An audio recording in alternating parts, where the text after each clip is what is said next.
Good evening. It's 5:30 p.m. on Wednesday, January 17th, 2026, and this regular meeting of the Sandpoint City Council is now called to order in council chambers at 1123 West Lake Street, Sandpoint, Idaho.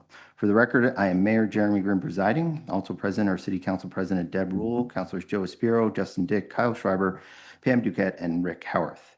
Under the city's adopted code of ethics and civility, as the presiding officer, I'm to identify law enforcement personnel serving as Sergeant of Arms for this evening's meeting. Tonight, we have Police Chief Corey Kuhn in the back of the room. If everyone please stand, we'll recite the Pledge of Allegiance.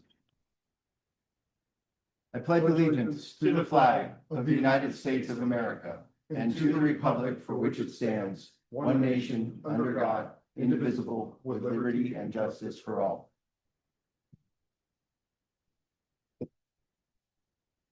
For members of the public in attendance, if you wish to speak during general public comment time, which will take place later this evening in the meeting, you will need to complete a comment sign-up form if you haven't already. And please hand that to the staff at the back of the room. I would note that general comment time is for announcements and reports. This will be the only opportunity for public comment regarding business on tonight's agenda, as well as other general matters not on the agenda that are pertinent to the business of the city of Sandpoint. Pursuant to Idaho Code 5702, councilors elected at the general city election installed the first meeting in January following election. That's tonight. For us, that meeting means that the manner of conducting the meeting shall be as herein set forth and not otherwise per the state code. The incumbent shall meet and conduct such business as be necessary to conclude the fiscal matters of the preceding year, which we'll do in just a moment. Then the newly elected officials shall then subscribe to the oath of office, be presented certificates of election, assume the duties of their position, and conduct such business as may be necessary, one item of which shall be the election of a member of the council to serve as president. We have all these components on our agenda this evening, and we'll begin with the incumbents, concluding the fiscal matters of the preceding year as we approve the minutes from our last meeting following announcements and reports. Actually, I'm going to do those announcements and reports later. So, your last few breaths here, Justin and Rick, on the council. Moving on to the consent calendar. For the record, the total amount of bills for approval is $1,159,045.15, reflecting $382,524.52 for regular payables and $776,520.63 for payroll. Council members, are there any questions regarding payables, reports, or minutes?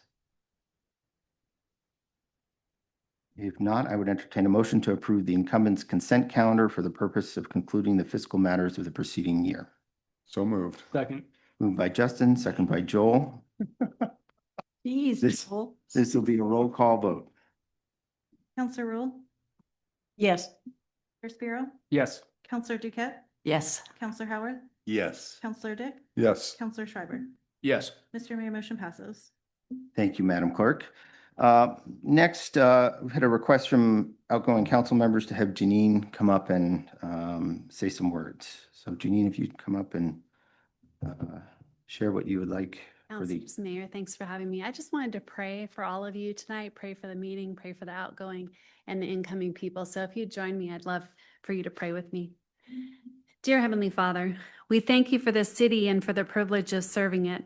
As we have come to a close of this last year and entered a new year, we pause to ask you for your wisdom, humility, and guidance.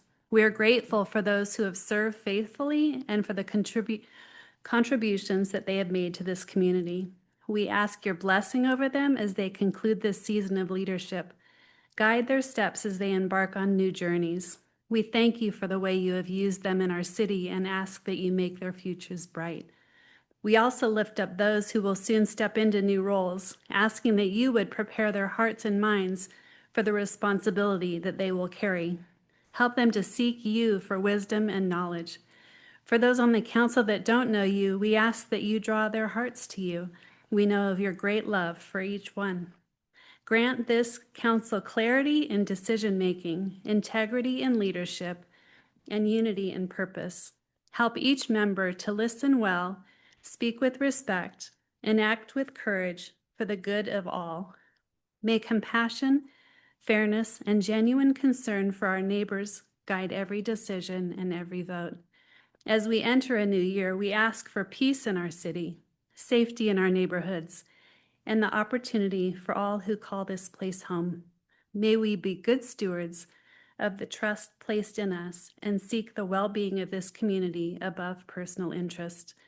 We commit this year ahead into your hands and ask for your presence to guide us in all that we do. In Jesus' name, amen. Thank Thanks, you. Jeanine. Thank you. With the incumbent's business concluded, we will proceed with our farewells to Counselor Justin Dick and Rick Howarth. I'd like to begin by yielding the floor to Justin and Rick for any final words from the dais.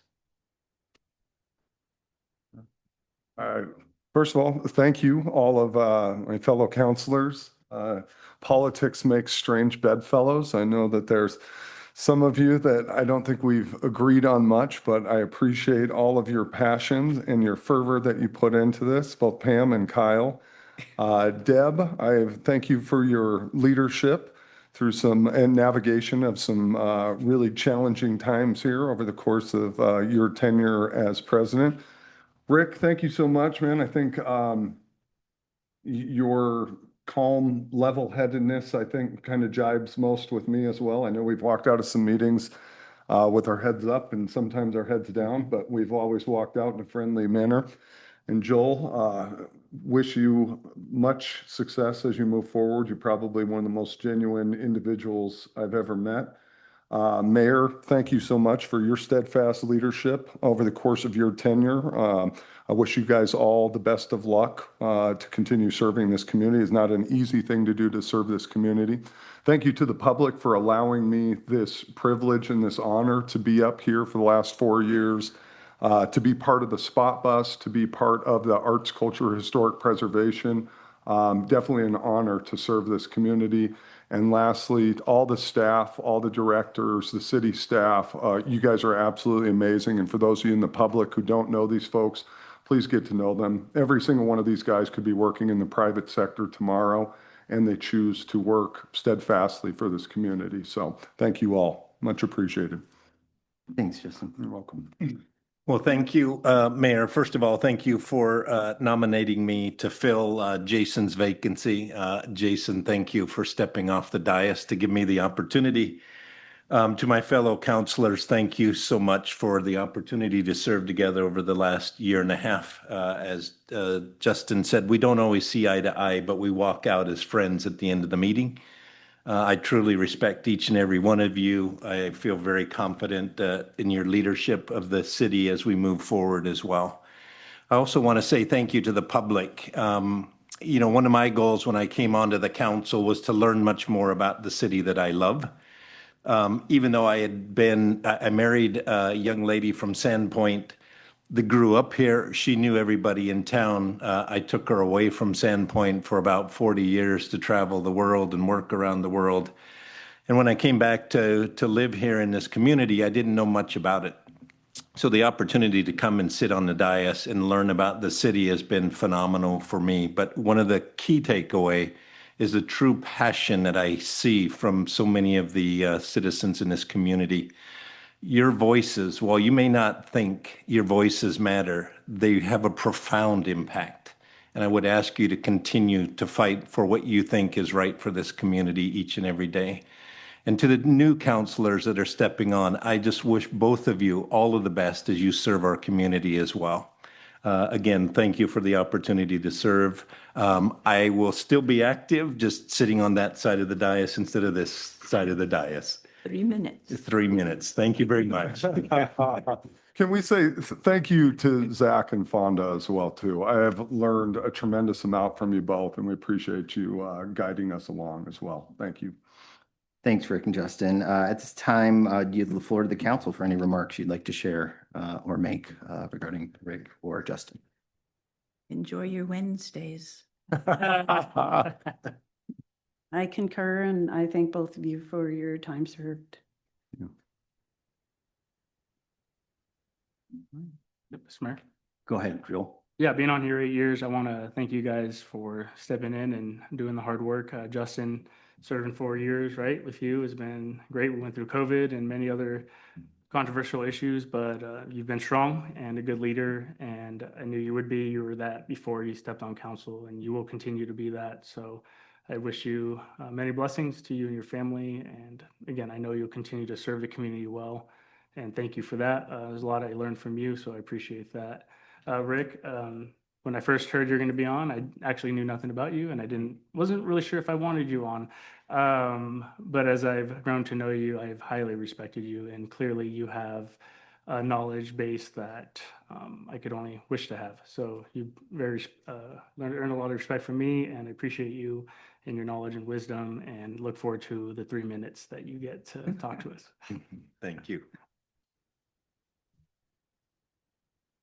Thank you both for everything you've done for our community, and I wish you the best moving forward with your next adventure. You all set, Pam? I'm good. All right. I'll just say, starting with Justin, yeah, thanks so much. You nailed it. It is a service to sit up here. A lot of hard decisions, a lot of work.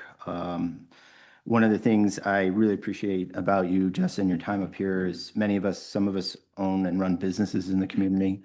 And many times there are conflicts or sticky points where your business and your council hat kind of overlap. And you've always done a really great job representing the interest of the residents of Sandpoint. And that's not an easy thing to do when you own a business, because you have to be careful about what you do and say and how it could offend people. But you've done a great job at that. And I also just appreciate you always find a path forward. We've had some moments where we were on very different sides of a coin. And despite that, you really endeavored to find a path forward that we could come up with a solution that's best for our community. So I wish you tons of luck in the future in your restaurant businesses, and just thanks for your service. And to Rick, yeah, thanks for your calming tone and just the breadth of experience you brought to this community and this council and myself. I've learned a lot from you. I know others have. Your experience throughout the world building and running teams has helped me, and we'll miss you up here, and look forward to your astute commentary from that side of the dais in the future. So wish you all the luck and enjoy your retirement. We will need some volunteers in the future, so I hope both of you look for opportunities to volunteer, whether it's on a commission, a committee, or elsewhere in the city. So thank you so much. At this time, Councilor Dick and Howarth will leave the dais, and I'd like to invite them to meet me at the podium for brief presentation.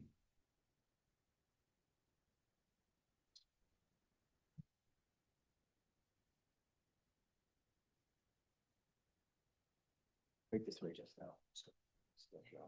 What phone? Don't pick me. It's not good.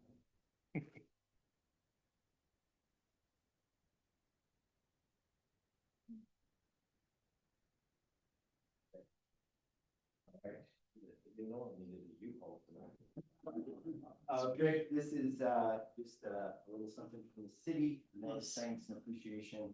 And you will probably see a few of these around town if you travel. This is a customary gift for council members, presented and framed by our local business from Goldville, from another Sandpoint. I hope you can see your house from there. So hopefully we can reflect fondly on your time here. Thank you very much.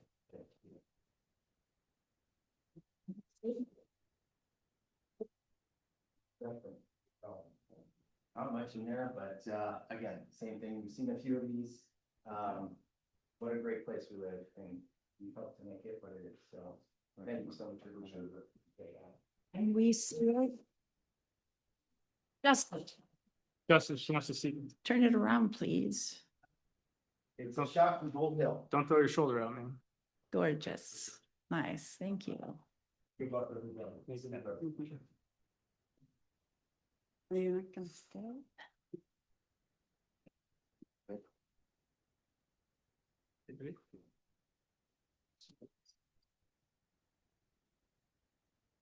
At this time, we'll proceed with the oath of office and certificates of election for newly elected and re-elected councilors, and we'll begin with Councilman Joel Espiro.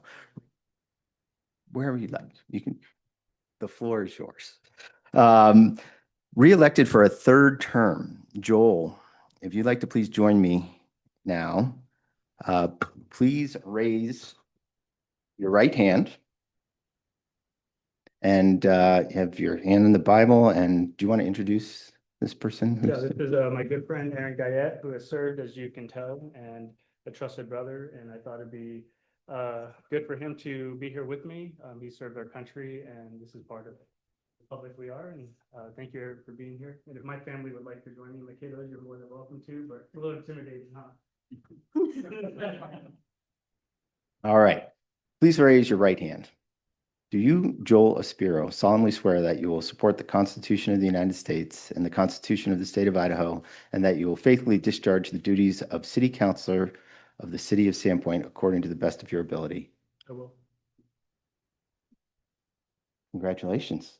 Thank you. Look forward to it, Joel. Thank you. Thanks.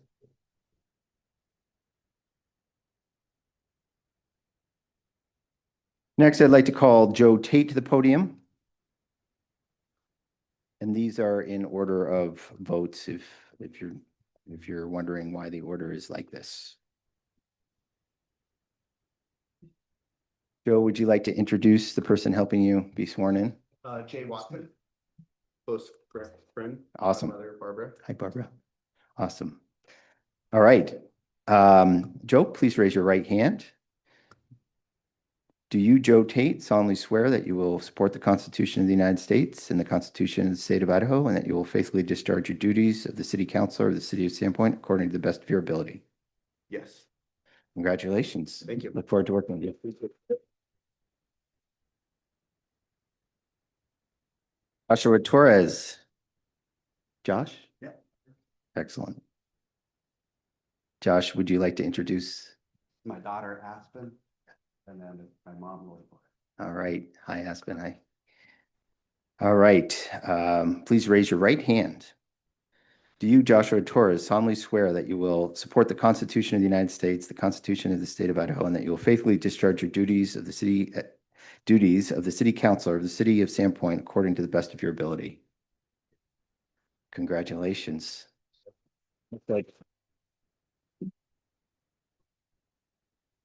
Councilor Torres, we just need your signature here to make it official. Don't read the small print. It's fine.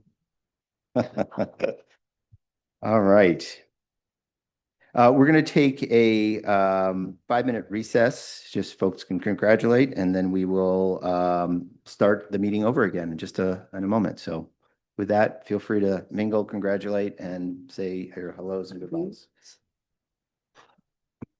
The blue ones now?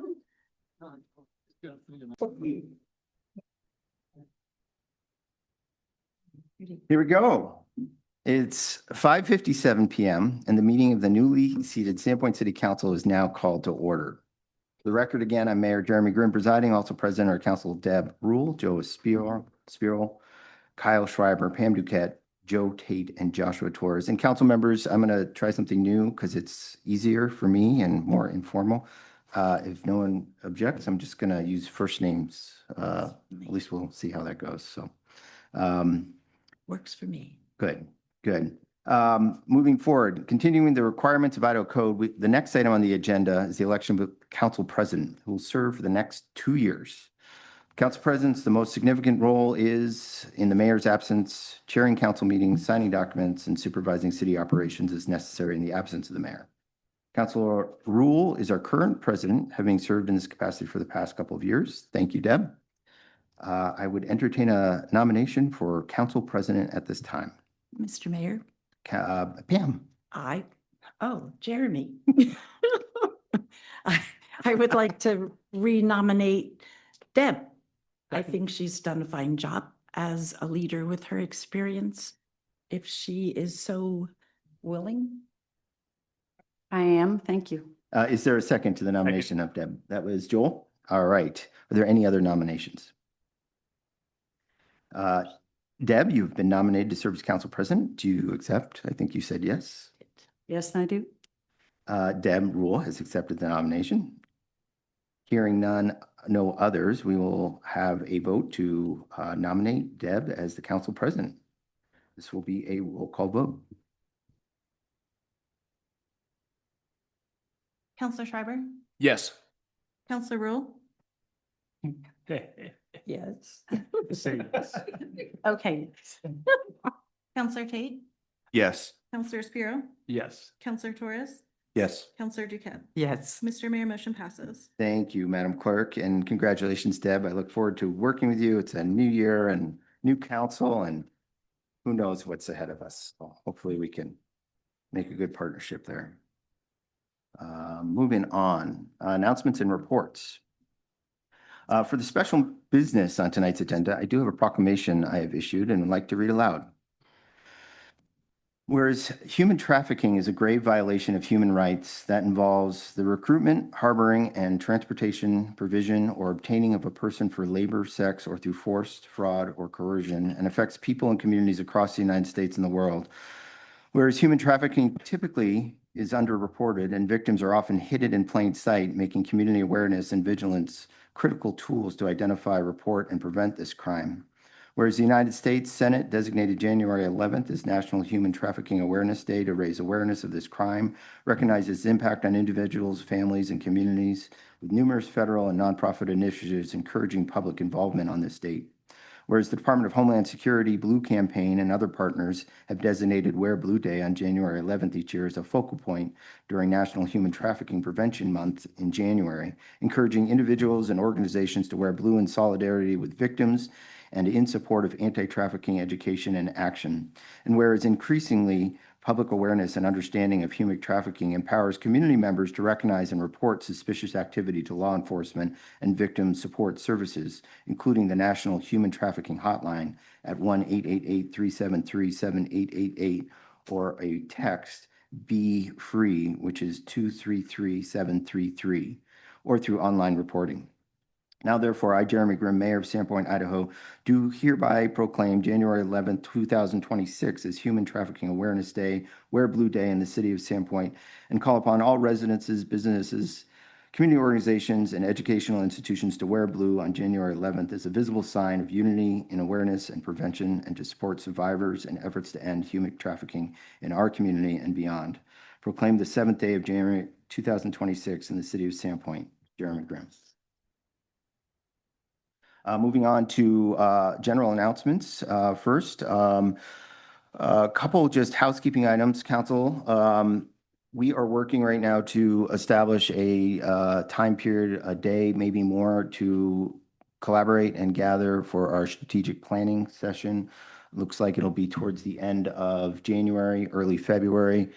During that, I would hope we can go through the existing strategic plan, some of the master plans, understand where we're headed, and then hopefully begin work on our next 2-year strategic plan, 27 through 29, or tweak the existing one as desired. And it's my hope that by going through that process and reviewing all the master plans, we can come to some consensus on where we're all on board and what we all want changed. So that's the first thing. The second one is kind of for those who've been on the council, a bigger issue that we're facing, which is our health insurance cost. If you've been paying attention, our costs went up about 26% 2 years ago. They were scheduled to go up an equal amount this year, and we changed providers and locked in for a 2-year plan that will only increase 12% at most. But I've been talking to County Commissioner Williams, and the county has orchestrated a gathering on Thursday, this Thursday, the 12th, at the County Administrative Building from 9 to 11 to hear from both Kootenai County, who's implemented more of a direct primary care hospital clinic that provides a much more affordable healthcare option for the community, as well as a national entity that runs sort of the benefits of such a program. So this is something I'll be looking at with you all over the next 2 years. And this is sort of the first step of understanding how these direct primary care program hybrid models, you still carry catastrophic insurance. But I'm going to need some council help and support to learn about this. I don't know much at all about it. And I'd love to have a partner of the council to join me in these meetings and investigations to understand what our options are. So with that, if there are any council members who find this intriguing, interesting, or just recognize it as a problem we have to solve, I would appreciate you reaching out and joining me on the 12th from 9 to 11 at the county building. Mr. Mayor, Go ahead, Kyle. are you saying February 12th? No, January. I'm sorry, is it? January 12th is a Monday. Let me double check and I will get back to you. I know it's the 12th. I have it as February 12th. I'm sorry. Thank you. So we have time. Yeah. Beyond that, do council members have any general announcements or reports? Hearing none, I would invite our department heads to come give a brief update on all that is happening in the city. Council members to ask questions and understand everything that you're working on that's in front of you immediately or coming up.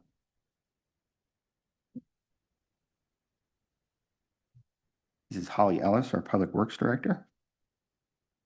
Good evening, Mayor, Council. Quick update from Public Works. So we did have snow. It was not a very big event, but it was a challenging event.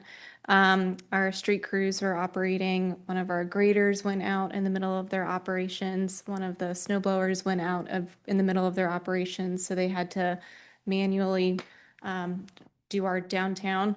And actually one of our service vehicles was out of operations. Fortunately, at the last council meeting, huge thank you to council. Each one of those pieces of equipment is set for replacement. So our mechanics been busy. So they did have a difficult time on the snow event, although it was much smaller. In addition to that, we'll give an update on our wastewater treatment plant. We are continuing to proceed with efforts in replacement of our wastewater treatment plant. So actively, we have our engineering firm coordinating with DEQ on our permit, preliminary conversations to negotiate our permit, which is provided by DEQ as one of our next steps. We've also met with DEQ on our LOI that we submitted. These are for the SRF loans that we are going after in the amount of $38 million. We have an application due in March, so we've had that coordination meeting with DEQ, so we made sure that we're in alignment and ready to submit those funds. Those are my updates from Public Works, unless there is any questions. Go ahead, Pam. You just taught me how to say Mr. Mayor when I wanted to say something. I have an issue with the drain on Lake in Florence, and I talked to Brandon a bunch about it. And right now, myself and my neighbor, we're running our groundwater off, and the grate is here and the street is here. And so I'm afraid when it freezes, we're gonna have an ice skating rink in front of 3 houses that extends out to the road because, and I know plowing is an issue, but I tried today to scoop all of the big piles out of the road so that the water would go, but it's still just, it doesn't drain. And it hasn't drained for a long, long time, and I don't know what to do about it. And I tried to find somebody to call today so I didn't have to share with you, but I didn't see anything about roads on the website. So if you tell me who to contact. So first, let me thank you. Stormwater is challenging in Sandpoint, and we do lean on our residents a lot if you did the right thing and if you do have a catch basin adjacent to your house. It's the street department's responsibility to maintain it, but we do ask our residents if they see something, help us clear things out. That will really help our street stay clear, your yard stay clear, so you did the right thing in taking a look. And again, thank you. On our city website, under the news page, so right now it's in red on the top of our website, and then in the news page, we have an article for snow issues. We have a number there. I don't know it off the top of my head. I know the last 4 digits are 3107, but you'll call our Public Works line and report any concerns that you have. Okay, because I looked under Public Works and I know. It's just on our news page, so it's News, the okay. very bottom. All right. There's a tile there. Thank you. That's where we report things. That sounds like it's going to be a bigger repair, so you might need to be patient with us as we would need to adjust that catch basin. Yeah, I'm just, like I said, it's gonna be an ice skating rink if we get freeze. Okay, thanks. Sure. Any other questions for Holly? Mr. Mayor, Go ahead, Kyle. I'd just like to express gratitude for the quick turnaround on that stormwater planning grant. I was excited to see it on the agenda tonight. So thank you for getting that accomplished. Appreciate the comments. I'll pass them to Rachel McKinley. She put that grant application together, met with DEQ, and she worked really hard to turn that around. We do have funds dedicated this year to supporting that project. We also met with an engineering firm preliminary to discuss what a proposal and scope would look like. So that project is progressing a little quickly, more quickly than we'd planned, which is great. And this is an opportunity to match that existing budget funds. So thanks for bringing that to our attention. She's not here. She's not here today. She didn't have an item, so we let her skip this one, but I'll make sure she gets the thanks. Thanks. Thanks. Any other questions for Holly? No, thanks, Holly. Jason Welker, Planning and Community Development Director. Good evening, Jason. Good evening, council members, new council members. Welcome, Joe and Josh. Love having you guys here. I've got a few updates for you across the Community Planning Development Department. We'll start with some zoning work that's been going on behind the scenes and actually very much in the open because we've had about 6 meetings at this point with the Planning Commission since September working on code amendments in both residential and commercial. The residential code amendments, along with an amendment to our short-term rental ordinance, will be coming to you in a public hearing at the January 21st meeting. That's 2 weeks from tonight. So I'm going to ask that you complete some homework before then, which is to watch the YouTube video from the December 16th Planning and Zoning meeting. There will be, I don't know if Haley sent it yet. Tomorrow, Haley will send you an email with a direct link to that video. So look for that email in your new email account, council members. Also on the 21st, in addition to the STR updates, we are bringing some residential zoning updates that implement some of the goals and objectives from our comprehensive plan around enabling a variety of housing types to promote affordability in Sandpoint. So both of those were recommended for approval on the December 16th P&Z meeting. Generally, when something's coming to council that's already been to P&Z, we encourage council members to watch the P&Z hearing so that we don't spend 3 hours repeating what was shared in those public meetings that had already taken place. Also in the email tomorrow is going to be a link to a kind of like a meeting scheduler. The planning team is hoping to schedule a 60-minute meeting with each of you, preferably in pairs, between now and the end of next week so we can go over those amendments coming on the 21st and also introduce you to the work that we've done on historic preservation and commercial A code amendments, which is substantial. Bill has written an entire new chapter for our zoning code, Title IX, on historic preservation. He has completely rewritten the zoning administration chapter. That's a 23-page rewrite.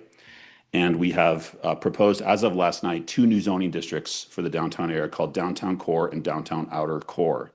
So this is not as essential in the next week, but if you're interested in hearing about that, there was about a 90-minute meeting last night at the Planning and Zoning Commission where we introduced the new proposed zoning districts, talked about what the distinctions, the differences between the proposed Downtown Core and Downtown Outer Core zoning districts and the rest of Commercial A would be. So that'll give you a preview of the direction we're going. We do hope to have a final commercial rewrite with a new historic preservation ordinance ready for adoption in April at the city council level. So we're moving very fast. That is our focus right now. Recreation updates. We have a public hearing on February 4th. We're bringing back the corporate membership proposal that was brought just a few weeks ago, I believe. There are some other new fees being proposed for the Sports Center, specifically a membership pause fee and a membership reactivation fee, which are something that almost all sports clubs offer that we just did not include in our fee schedule when working it out this year.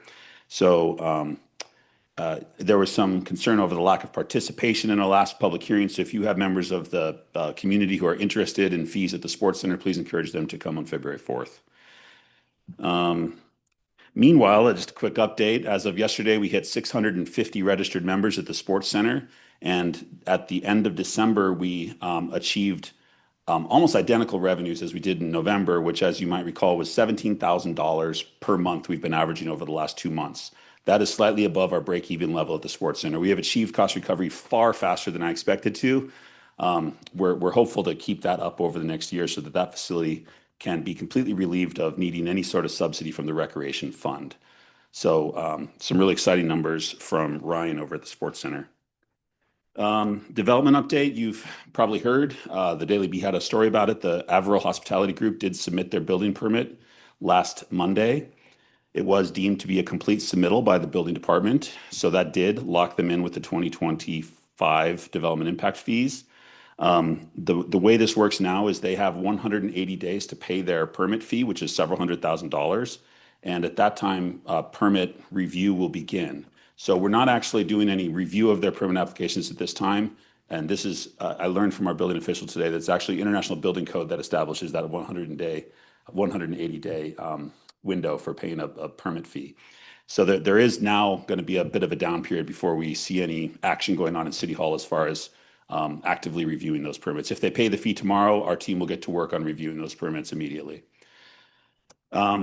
Also in development, there's several, actually quite a few, like subdivisions. We've got the PUD coming back next month. So some big development stuff coming in the early part of 2026, much of which will end up before this body. Some of which will only go to the Planning and Zoning Commission because that's their role. Finally, I'll just wrap up with the parks update. December 13th, we held our workshop, community workshop at the Sports Center Community Room around the future alternative uses for the RV park site. The Parks Commission has not reconvened since that date, but we will a week from today.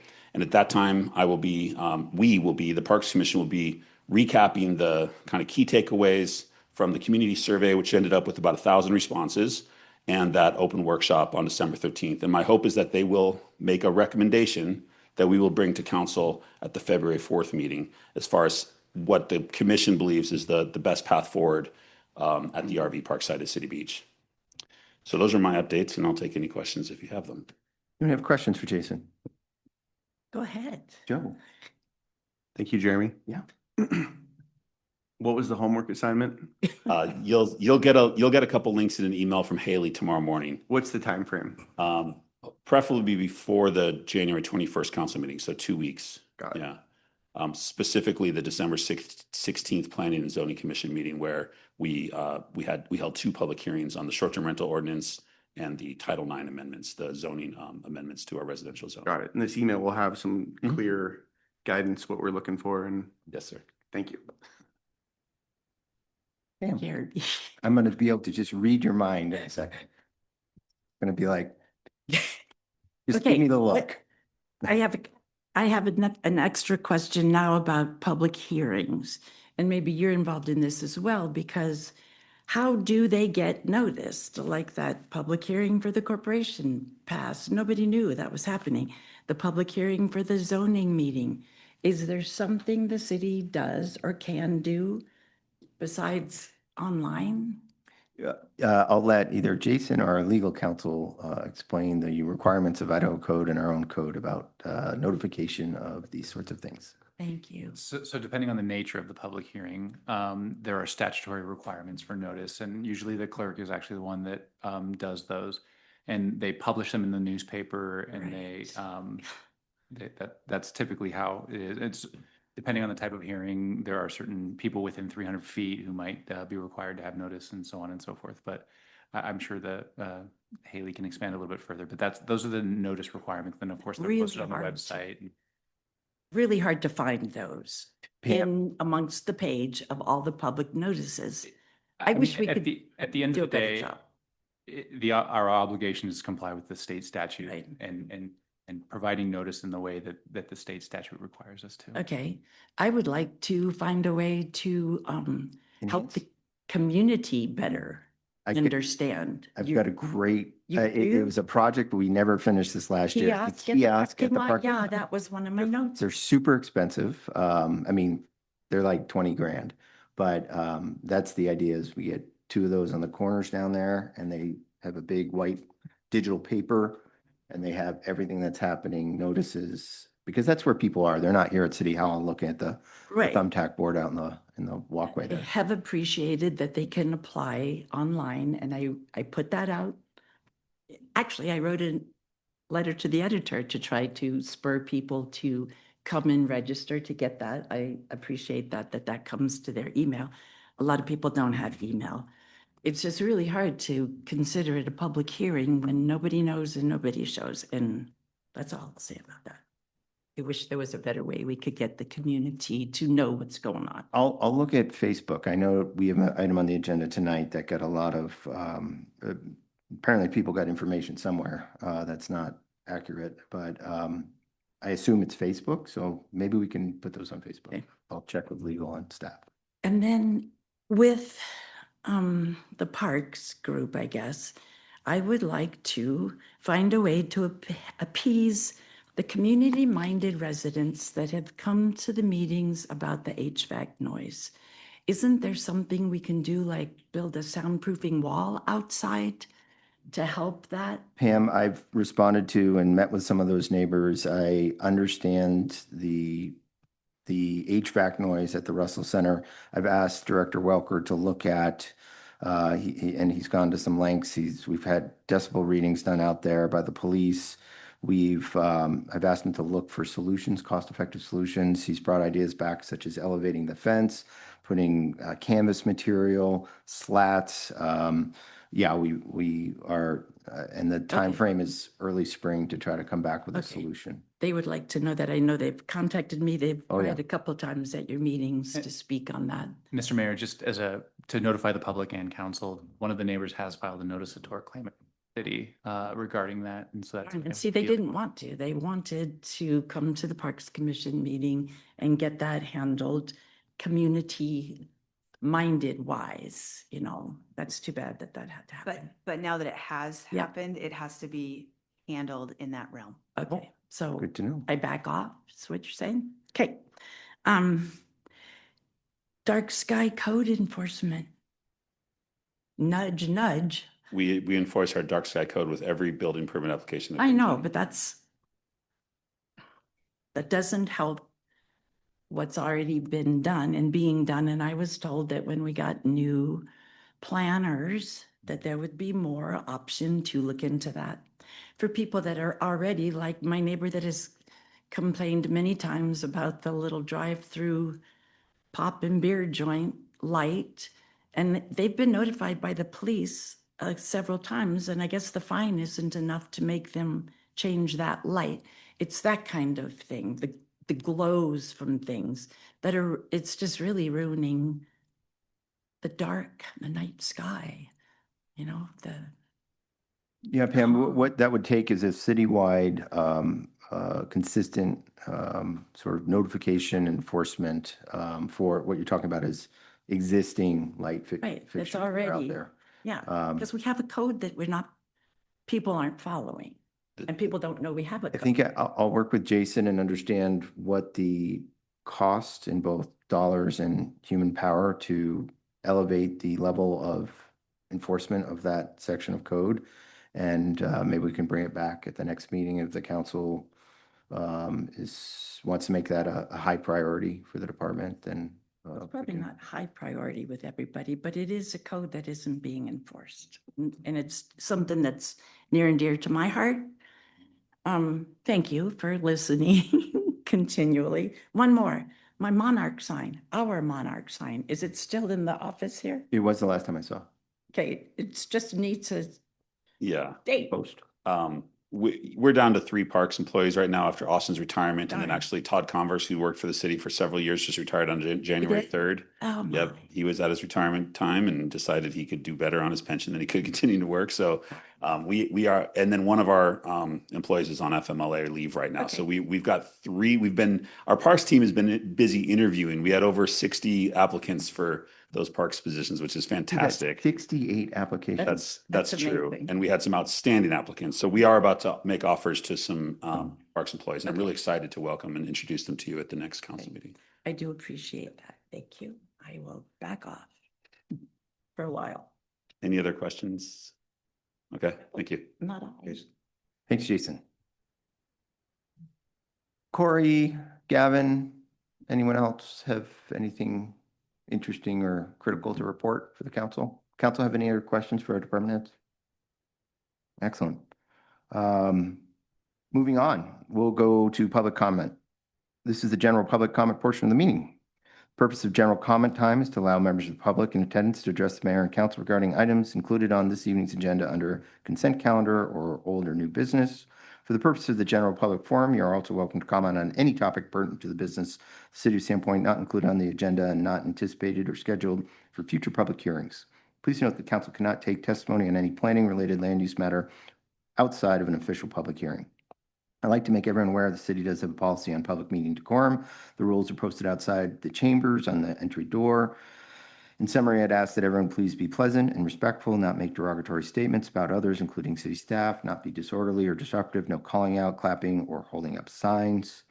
Public comment time is for comments only, no questions or debate. You're welcome to contact me during regular business hours if you have any questions or concerns.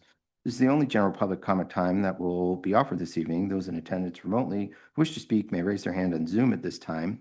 When it's your turn to speak, please state your name and whether you reside in the city of Sandpoint limits. Each speaker will have up to 3 minutes. With that, Madam Clerk, has anyone signed up to speak tonight? Mayor Grimm, we have Jennifer Ekstrom. Good evening, Jennifer, and thank you so much for all the work you and others did to help our sewer bond. Greatly appreciated by that. Good evening, Mr. Mayor and council members. Thank you, Mayor Grimm. I really appreciate your work on that and happy to help and happy to be here tonight. Thank you for the opportunity to comment. My name for the record is Jennifer Ekstrom. I work for the Idaho Conservation League, and I'm here to talk about the Bridge Street LLC topic. So it's our understanding that the city tonight may be considering giving away the right to use as it wishes a key piece of core downtown property near the shoreline. And we're here to urge you to guard against that and retain all of your rights to use your property as you wish. That's because giving up the rights to use that property as you wish could make it more difficult and more expensive to complete stormwater treatment that will soon be mandated by law. And I want to thank you all and thank staff, thank Holly. I just learned in the last hour that you're moving forward with seeking funding for this important work. So I'm going to skip over the bulk of my comments, which were dedicated to the legal mandates and why that is important to do. So I'm super excited that you're moving forward and doing that. But if the city decides to serve the wishes of Bridge Street LLC, as I understand them, and vacate its right to use a critical piece of land near the shoreline, it is very likely that the treatment of stormwater from the 2 outfalls near that location, as well as the overland runoff, would be more difficult to engineer and implement, and also much more costly to implement. And so we urge you to retain control of this critical piece of land with an eye to easing the burden on the city and the residents as we look forward to those future obligations. Thank you very much. Jennifer, I don't typically engage with the public during this time, but you're an expert. Do you have any idea how big a typical stormwater treatment biofiltration swale is? I mean, is there It would vary tremendously depending on if you're doing multiple, if you're doing one for the entire city stormwater. I'm not an engineer. Thank you for the compliment of being an expert, but I'm certainly not an engineer. And I know that there's passive treatment, and there's active treatment, and there's mechanical treatment, and there's any number of ways that the city could fulfill those obligations. I'd love to talk more throughout the process as you are clearly hiring an engineer to design a system. Love to stay engaged on that. Yeah, thank you. Appreciate it. Yeah, it's going to be an exciting year. We're going to get a stormwater utility adopted, hopefully. Amazing. Thanks. Thank you. Terry Pardini. Terry Pardini. Good evening, Terry. Good evening, new council members, old council members, mayor. I'm a city resident. My name is Terry Pardini. I remembered to say that this time. I'm real confused about the Bridge Street LLC. I read some things and then I read contradictory. And I realize that tonight the resolution is about the giving away or trading of land that was just discussed. But I'm still confused about what we've done before, the sidewalk issue, because part of the stuff that I read says that it was in their contractual agreement to take care of it, the retaining wall and the sidewalk expansion. And then I read, and I was at the November meeting when Kyle was saying we should hold off on this because it appeared they weren't now going to do it. And so I'm really confused about that because something in the paperwork for tonight, the staff report says that there are funds deposited from the developer to do this. So I'm very confused.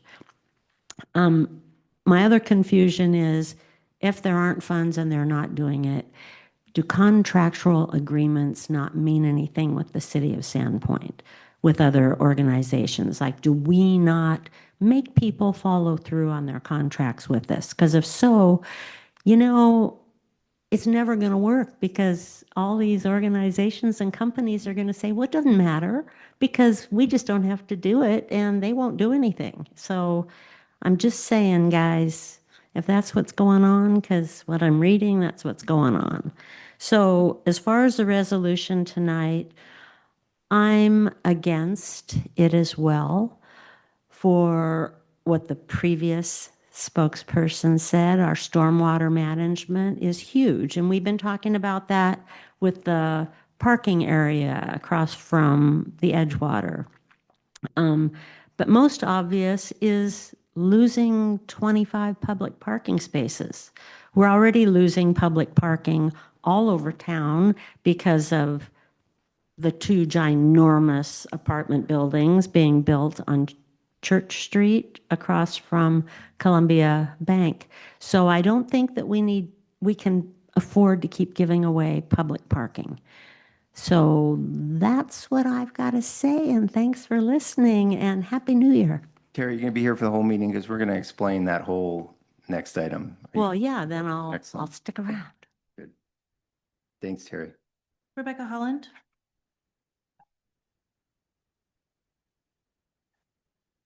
Happy New Year, Rebecca. Good evening, Council and Mayor Jeremy. For the record, my name is Rebecca Holland. I'm a longtime resident of Bonner County. I had a business in Sandpoint for 25 years, and I call Sandpoint always my hometown. I want to read my comments because it's to get a lot into 3 minutes. That's what it takes. Whoops. So here we are 1 year ago. Jeremy, Pam, and Kyle were sworn in, bringing a fresh approach to representing the people of Sandpoint. Residents can clearly see there's far more deliberation at this diocese now than there ever was when a city administrator controlled and dominated. With that thought, I believe every city employee from planning to the legal department needs to have the clear understanding that this mayor and this council will direct them on specific projects, not the other way around. I do not support hiring another city administrator. And I'm very pleased tonight to see Joshua and Joey sworn in, who stated in their campaign it's their priority to serve the best interest of Sandpoint's established residents. Really, it's no secret that longtime locals simply want to enjoy their neighborhoods and not get taxed out of their homes by an influx of property investors filling their portfolios. Residents do not want to see city lots reduced for infill of ADUs, bringing a noisy rotation of Airbnb visitors, or see their tree canopy reduced that cool their hot summers. No one in office ran on the idea of reducing lot sizes. Residents want the many years of their tax revenue invested in their city parks respected. They want environmental problems like stormwater issues addressed. Residents want more of their neighborhood streets tended to, more so than the redesigned downtown, or frankly, any of the other Stapleton projects, large or small, continuing to dominate staff time. It's the challenge of this new council to take the steering wheel and direct city staff to address issues that matter to the residents who live here. Even on tonight's agenda at Bridge and First is more slow trickle of a land swap that never really should have happened in 2020. Fact is, it was questionably legal to give up a good city asset, claiming it was underutilized, when in fact it was not. It was and is still a critical section of our city's bike route and US Bike Route number 10. At some point, and I hope it's tonight, council members will step up for their residents and just say no to these poor plans and make certain going forward that there's unquestionable documentation of the residents' right-of-way access for off of Bridge Street onto Gunnings Alley and to connect with Main Street. This would be a big step in showing that this council is here to serve our residents and their children. It is this council's opportunity now, tonight. I thank each of you for your efforts to unselfishly serve our community, and I wish you the best in the coming year. Thank you. Thanks, Rebecca. Mr. Mayor, no one else has signed up at this time. All right. Public comment period is now closed. That will conclude it. Moving on, the consent calendar next. Council members, do you have any questions? Or are there any items you wish to remove from the consent calendar, items 4, 5, 6, and 7? Hearing none, I would entertain a motion to approve the consent calendar as presented. So moved. Second. Moved by Deb, second by Pam. This will be a roll call vote. Counselor Torres, Yes. Counselor Spiro, Yes. Counselor Schreiber, Yes. Counselor Rule, Yes. Counselor Tate, Yes. Counselor Duquette. Yes. Mr. Mayor, motion passes. Thank you, Madam Clerk. Congratulations on your first vote, council members. Moving on to old business. Next is an update from staff on downtown revitalization phase 3 public engagement plan. I will yield the floor to project manager Eric Bush. He's going to give us a brief presentation and we'll ask him some questions and then we'll move on to new business. Good evening, councilors and new councilors. Eric Bush, project manager, city forester. Bear with me 1 second while I get my screen up and shared.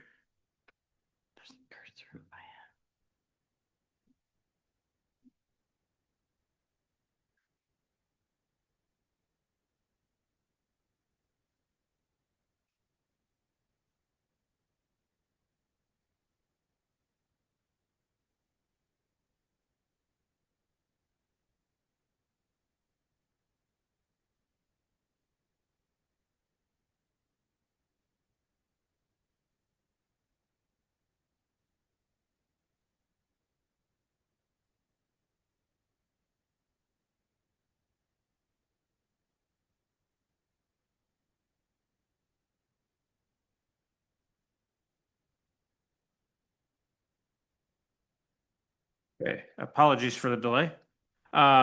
This is in regards to downtown revitalization phase 3. This is just an update tonight on the public involvement plan. When this contract was awarded to Welch Comer on December 3rd of last year, I told you that we'd be coming by with frequent updates, and this is just that. We've received our kind of update from the Langdon Group, who's one of the companies on our consultant team. They're kind of public involvement experts, particularly in the construction sector. They're a subsidiary of JUB Engineers, who is also a part of the project team here. So to kind of give a bit of a background on the project, just to make sure everyone is kind of thinking about the right thing. This map would probably look familiar to most of you. This is just kind of showing the phase 3 project area. It's kind of on the bottom right of your screen in blue there. Phase 1 was of course on Cedar Street to the north. Phase 2 was finishing up Cedar Street and then the kind of northern stretch of First Avenue there. And then phase 3 picks up where phase 2 left off at Church Street.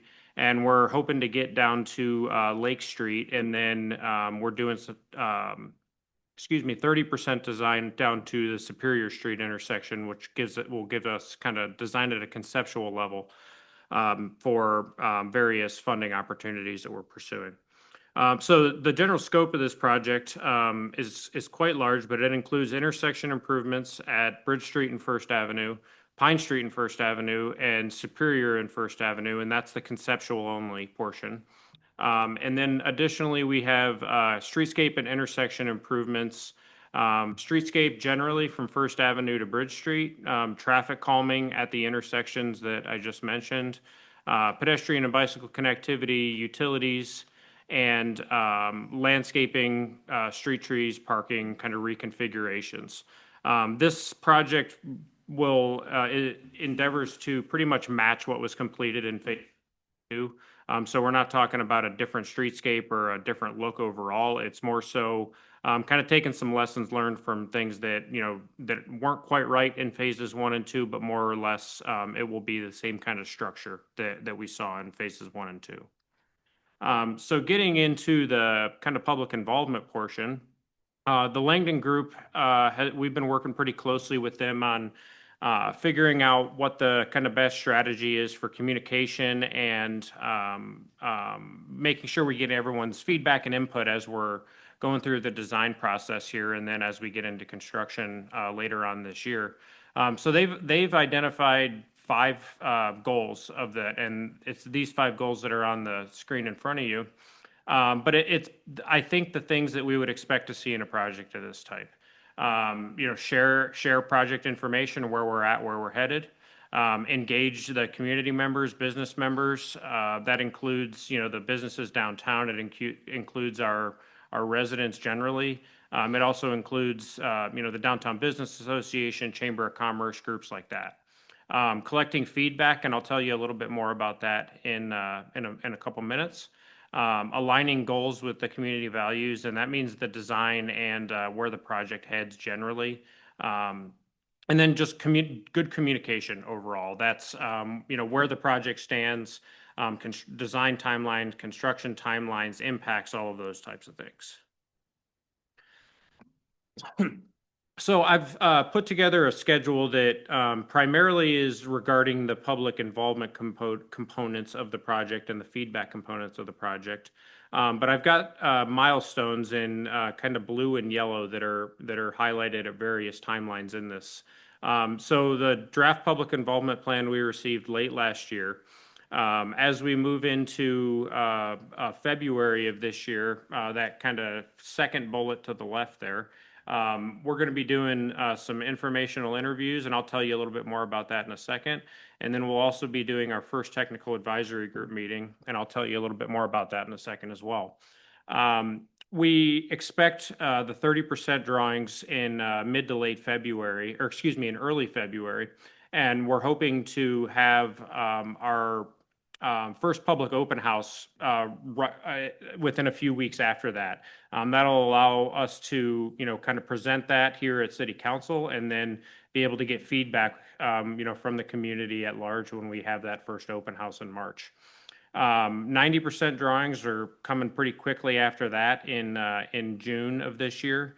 And then you'll notice right thereafter we have our second public open house. So we've kind of structured this to have those milestones in line and right in advance of the public open houses, so that we can ensure we're getting feedback, we're incorporating folks' comments, and that includes, of course, City Council as well. And then just kind of moving forward generally, we're looking to start construction in September of this year. So we're packing a lot of stuff into a pretty short timeline, and that's because we're trying to shoot towards that winter. This time next year we'll be under construction, so we're not impacting, First Avenue, and, our businesses are kind of busy season in the summer as much. We're hoping to get the majority of that construction out of the way in the winter. So a little bit more on the key tasks, and this is some of the stuff that I said I would get back to. The informational interviews. So the Langdon Group, they're experts in this field, and they've recommended doing about 10 interviews with folks. And these are community members, these are business owners. Again, groups like the Chamber of Commerce and the Downtown Business Association as well. They've provided some recommendations on the types of folks we'll have in those interviews.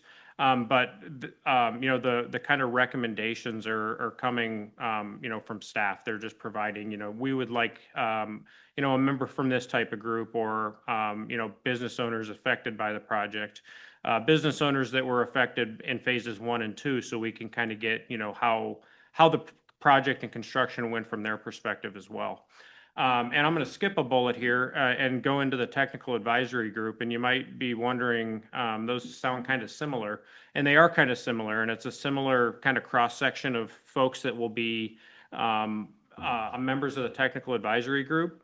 But the difference is informational interviews, those are slated for February next month. And those are just one-time interviews of about an hour. And the Langdon Group will be doing those interviews without me, without staff involvement generally. And that's intentional so that whoever they're interviewing can, be able to just speak their mind without having, me there, Holly Ellis there, anyone like that, to want to bite their tongue or anything like that. So it's intended to just be a very open forum. How did a previous project go? What would you like to see out of this project? That type of thing. The technical advisory group there will be 3 separate meetings throughout the project. And that is, those members are 1 member each from our citizen committees commissions. Those have already been kind of voted on by those citizen committees. And also, downtown business members, perhaps a member from the Chamber of Commerce and the Downtown Business Association. And that's a little bit more time intensive. So the intention was to have, folks that maybe want to participate, but can't commit to, multiple meetings over a kind of multi-month period or 9-month type period. But we're trying to kind of grab all the comment, all the impact that we can with those 2 kind of structures. Additionally, we'll be having the 2 public open houses, various community events. We'll be creating a microsite on the City of Sandpoint website, providing updates on where the project stands, construction updates when we get to that point, all of that sort of thing. And we'll have, various drawings, renderings, and of course, I'll always be available for questions from you all, from any member of the community. Holly Ellis will as well. So this is a pretty robust plan that we're putting together, and the Langdon Group has helped us with. I'm really looking forward to it. In my experience, the more we can get, the community involved in projects that are this impactful, the better a project turns out. And particularly once we get into construction, constructing in front of businesses' front doors is impactful. We realize that, and we want to know what those folks' concerns are, what their take is, and figure out how we can accommodate as best as possible. Luckily for all of us, I think Welch Comer, our design engineer on the project at large, has done quite a few downtown projects similar to this. So we've got a great team in our court, and I'm pretty confident we're going to end up with a really great project. With that said, I've gone through quite a bit of information here. We're not requesting any action tonight. This is just an update. So feel free to ask me questions. I can, toggle back to any slide if you would like to like me to point to anything. Thank you. Any questions for Eric? Oh. I'll probably ask the same thing. Yeah.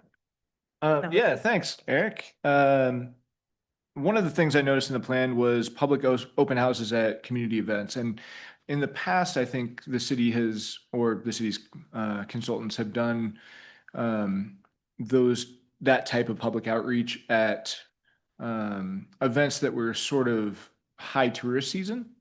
And so I was wondering if you had already picked out which events you might do that at, or is that still in progress? We haven't picked those out yet. I'm certainly open for recommendations if you have some. But the open houses, I defer to our representatives from the Langdon Group. But once we get into summer, I think something like the farmers market's a great opportunity, because there's a lot of folks that attend that sort of thing. But the open houses at large, I would guess, might be here in this room at City Hall, just so we can have boards up and that sort of thing. But I'm certainly open to suggestions. Excellent. Yeah, and I just wanted to express a preference to not do it at a big event at the height of tourist season, because we want to make sure that we're getting feedback from the full-time residents. Sure. And then there's one of the bullet points was ongoing public outreach. Could you give a little more detail on what we mean by ongoing and what the cadence is going to be, and like maybe how many we can expect? Sure, and I think that will be a little bit variable depending on where we're at in the project and what we're hearing from open houses, what we're hearing from city council, what we're hearing from the kind of public forum session of city council meetings and the like. But we're intending to be pretty flexible with how that works. Part of the ongoing will be things like flyers at key milestones. Hey, there's an open house coming up. Hey, we're hitting 30% or 90% design. Let us know what you think. Website updates, similar. So it's flexible, and I can't give you we're going to be doing this at this date kind of thing right now. But the intention is to, make sure we're communicating properly. So if we're not, let us know. And, we want to respond accordingly and make sure, everyone kind of is in the loop and knows what's going on. That's great to hear, and I appreciate that. I definitely think that more communication with the public is better, and the last thing we want is to get to the finish line and have the public not support what we come up with. Agreed. Thank you. Council, any questions? You all excited for this project? Yes. Oh, yeah. All right. Excellent. Thanks, Eric. Thank you. All right, moving on. We are now going to talk about some new business that has gathered a lot of interest. And I'm going to ask, this is the item 9, proposed resolution approving land use agreement with Bridge Street LLC. And I'm going to ask Holly to kind of walk us through some of the details. I know just from the correspondence I've received via email, there's it seems to be some just lack of clarity on what's happening. So I'm going to have Holly kind of walk us through how we got here, where we're at, and then answer any questions you all have, and then make a determination on what we're going to do here. So Holly, if you can take us all the way back. Thank you, Mr. Mayor. Good evening, Mayor, Council. This is our First Avenue and Bridge Street project that we are actively working on. I do have Eric Bush up here. He's been the project manager, started this project in 2023 with design efforts. And we're here today with a contract for a contractor for construction to build. The last piece to this puzzle is a land use agreement. So we'll dive into all the background. We are located here. This is First Avenue and Bridge Street. So this is in our downtown. City Council is being asked to consider approval of a land use agreement. This will allow the city's construction contractor to access private property, which is the property at Bridge and First. There's also a commitment in that land use agreement that the city will commit to maintaining vehicular access in Gunnings Alley. This is the sidewalk on the image to the right. Today, it's about, and this is where I need Eric's help, is it a 4-foot wide sidewalk there today? Yeah, it's approximately 4 foot today, and it feels a little bit smaller because you've got the plywood wall, kind of narrowing it on you. Yeah. Here's an overview, and in red is the project. So the plan is to fill in that hole partially with new sidewalk. We would see wider sidewalk. Just to orient you again, this is downtown. This is our gateway to City Beach. So Bridge Street is not just our primary, it's our only access to City Beach. So you have a lot of pedestrians in the summer months in particular who are walking in this corridor. Today it's quite narrow. Visibility is not great for vehicles. In 2020, so 6 years ago, the city and Bridge Street LLC entered into a land swap. At that time, property was traded from Farman's Landing for additional right-of-way on Bridge Street.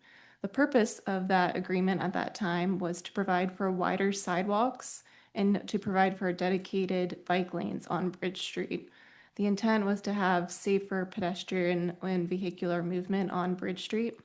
That agreement was council approved, and that agreement was fully executed Just to note, that agreement was also at that time in alignment with our adopted Parks Master Plan and our multimodal transportation plan. Those are still our active adopted master plans today. I think that there might have been some confusion with this. I think that is perhaps what some of the misinformation is from, is this land swap happened 6 years ago. But we're acting on the developer's obligation in that land swap. So under that agreement, Bridge Street LLC was required to construct sidewalk along Bridge Street. They have not completed that requirement. In that land swap agreement, the contract, it held a provision in there where the city was allowed to come in, step in, and build those improvements. This was done under a performance bond. So what is a performance bond? Under that land swap agreement, Bridge Street LLC posted $385,000 in a performance bond. The purpose of a performance bond is in the event that a developer fails to build improvements that were agreed to, the city would use that money to build the improvements for them. Unfortunately, Bridge Street LLC, while they still have intents, as my understanding, to build a building there, they have not done so to date, and they missed their time frame to build that sidewalk. So the city is now calling on that bond, on the developer's money, to build that sidewalk. The bond is expected to cover 90% of the project. I say 90 roughly because the project is not complete yet. We go into contracts with a contracted amount. We pay time and materials, so we have a good understanding of what the construction should cost, but until we get the final invoice, it's not quite there. The remainder of the project would be covered by our Resort City Tax Sidewalk Fund. It's unfortunate that we don't have enough funds to cover the full project, but that's where our pricing landed. So 90% of our project is covered by this performance bond. I just want to highlight here that this is actually how cities hold our developers accountable. Performance bond that is the tool that cities have to make sure that developers stick to what they have promised. So instead of, in the absence of the developer coming forward and building it, the developer provided the city money to move the improvements forward. Again, the city recognizing the value in having safer pedestrian access on Bridge Street. And Holly, I'm just going to add a footnote here just for everyone's understanding. This was one of the first issues I landed on my lap as mayor 2 years ago. The developer wasn't like, piss off, I'm not going to build a sidewalk. He said, the economy's uncertain. I don't think I want to put a bunch of money into a building, and the public doesn't love the renderings. I have this performance bond. If I let that up, will the city build it? And I was like, yeah, that's what the performance bond is. If you don't do it, we'll do it. So it wasn't in any sense that the developer was flipping his nose at us saying, I'm not doing it. He was just like, it's not a great time to build a building right now. I'm not going to build a building. So what do we do? So just context there. Mr. Mayor? Go ahead, Kyle. Was that performance bond, that 385,000, was that intended solely for the sidewalk? I'm going to let Holly and our legal counsel speak specifically to those details, if you don't mind. No, and let me back up to an image so I can describe this with a visual, which is always helpful. There were other portions of the performance bond. The developer was also required to close access to Gunnings Alley and build a retaining wall in this area. So the idea, and I apologize, I don't have a better picture of the site. I could pull one up if it's helpful. But on that right property boundary, part of their performance bond was to remove that access ramp and build a wall in that area. We are not acting on that portion of the performance bond. The idea is that when the developer is ready to build, they will very likely build out into that area, and their building will serve as that retaining wall. And they'll remove the access ramp when they are ready to put a building there. That makes sense. Would the building also serve as the retaining wall that we're discussing right now? Absolutely. Had the developer fulfilled their commitment to put a building here, we would not have a retaining wall. Their building foundation would serve as the support to the sidewalk. Excellent. And do you recall the amount that the contract valued the sidewalk project at? I want to say like 70,000. Does that sound right? Absolutely. It was at the, so your question is related to when we were developing the cost, and I say we, it was the city, I wasn't here at the time. There was an estimate on what it would cost to put in a sidewalk at this location. The assumption was that $70,000 would be the price, and there was assumption that there would not need to be a wall in that location, that it would just be a sidewalk. So $70,000 to build a sidewalk here. Unfortunately, we have a hole here today, not a building, so our sidewalk is much more expensive than that $70,000. Okay, so $70,000, 150% of that would be like 105,000. Yes, So you could say out of the 385, only 105,000 was intended to be used for this project. correct. Yeah, and the rest was going to be used for the other project that you just mentioned. Removing the access ramp and eliminating the access to Gunnings Alley. Yes. Okay, so there won't be through access at Gunnings Alley anymore. After this project is complete, we will still have access to Gunnings Alley as it exists today.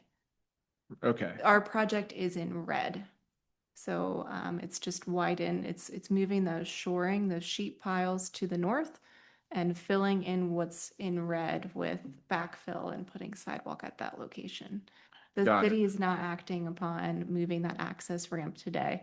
I do, just to pause and highlight at this time, that existing access ramp is on private property as it is today. So anyone who's accessing Gunnings Alley from that south side is not on city property. They're actually accessing from private property. and I guess the question I was asking is if and when either the developer holds up their obligations per the contract or the city were to do that for them, there would not be vehicular access through Gunnings Alley from Bridge Street anymore. That's correct. And just to clarify, if the city would not have a performance bond to act on, and nor do we have funds, or at this time, it doesn't appear that there's much of an interest to move that, eliminate that ramp. I haven't seen any support or efforts in that direction. But that was the original impetus for the land swap, wasn't it? On the, for the developer to do that. So we're acting on the entire performance bond. We won't have any more performance bond money to go in and remove that ramp. We'd have to find, if we were really committed to doing that, we'd have to do that on our own time. Gotcha. Is there any concern that the developer could require us to do that? I would defer to legal. I'm not aware that there'd be a concern there. I don't think that's likely. I think the conversation has changed a little bit, and when they build out, that will satisfy the retaining wall requirement, as Ms. Ellis was explaining. Okay. Kyle, do you mind if I just ask a question? I think these are great questions. The developer could, or the property owner, because I should say that, they could put barricades up there today, right? Except for a 4-foot pedestrian access.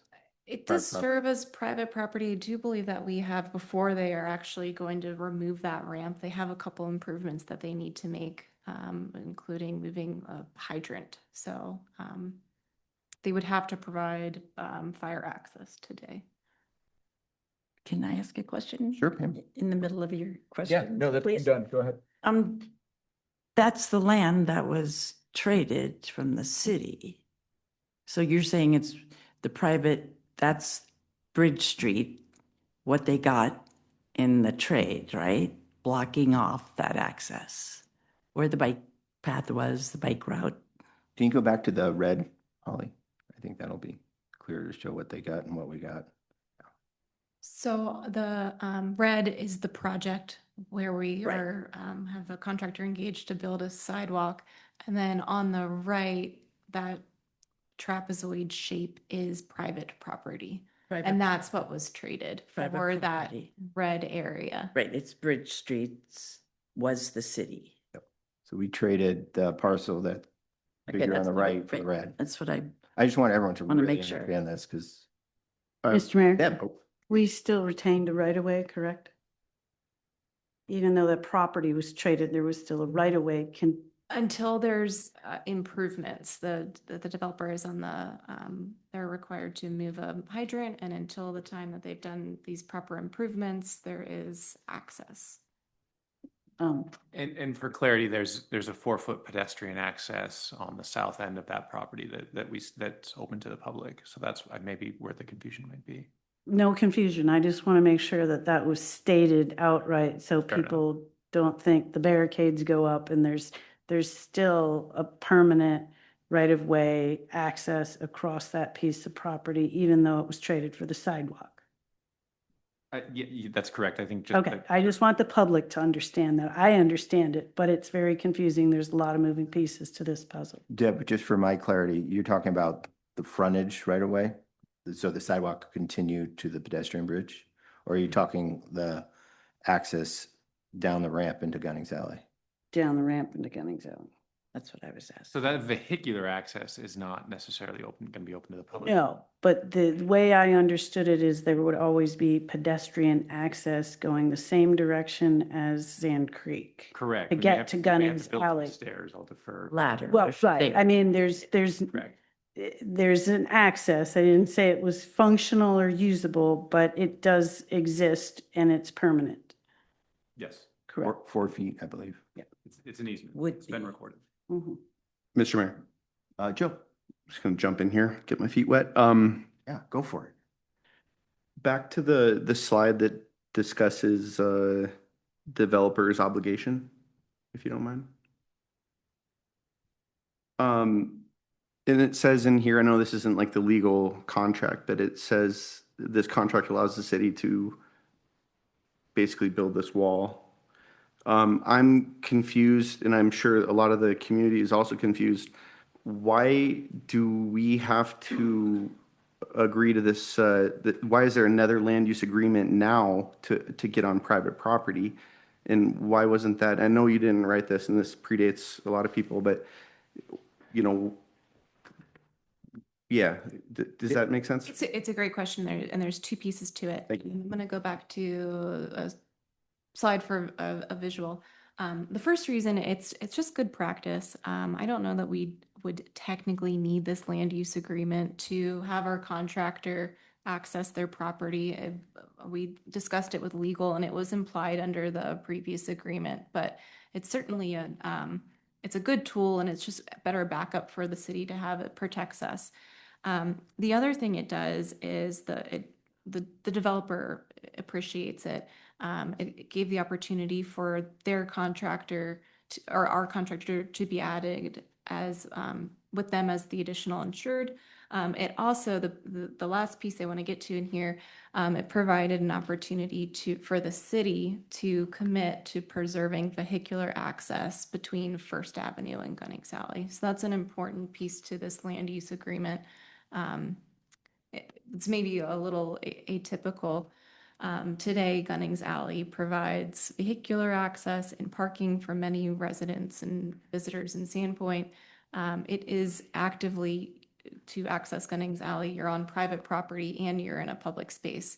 So on the image to the right, you can see in orange, those are property lines. So you can see anyone accessing Gunnings Alley today is likely driving on private property. So this is a commitment for the city that if any of these developers build out to their lot lines, we see redevelopment in our downtown, and they encroach into what's used today as an alley, that the city would commit in some way to preserving vehicular access.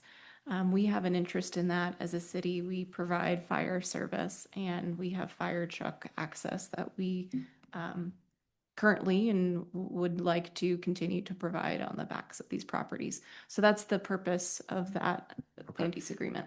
And this developer controls how, that we're allowed to drive on private property? Is that what you're saying? No, not at all. So today, anyone who's driving in Gunnings Alley they're just driving. You don't even Okay. know that you're driving on Through the private Canada, property. right there?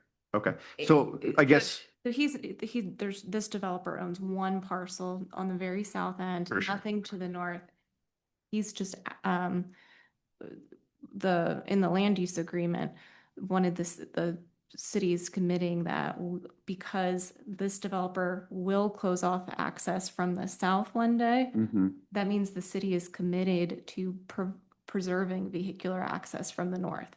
Otherwise, if that south end gets cut off, there's no vehicular access back there.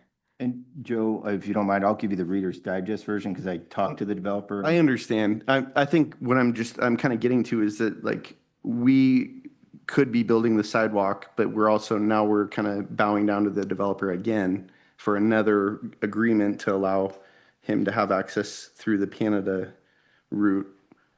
And I'm just representing, constituents, whatnot, that they're not very happy about that. I think I can help explain that. So we were all set to go and build this wall, and the developer, we have to get down in the hole to build it. So that's the access onto his property. I had a conversation with him. He said, not going to let you do that. And why? What's going on? We had a deal. We were going to take your money and do this.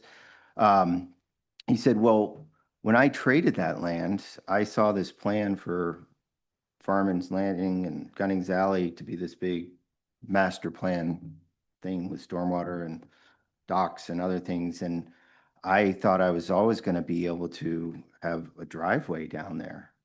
And he said that blue ribbon plan doesn't seem like it's going to happen now. And I'm going to end up with a piece of property that has no vehicular access.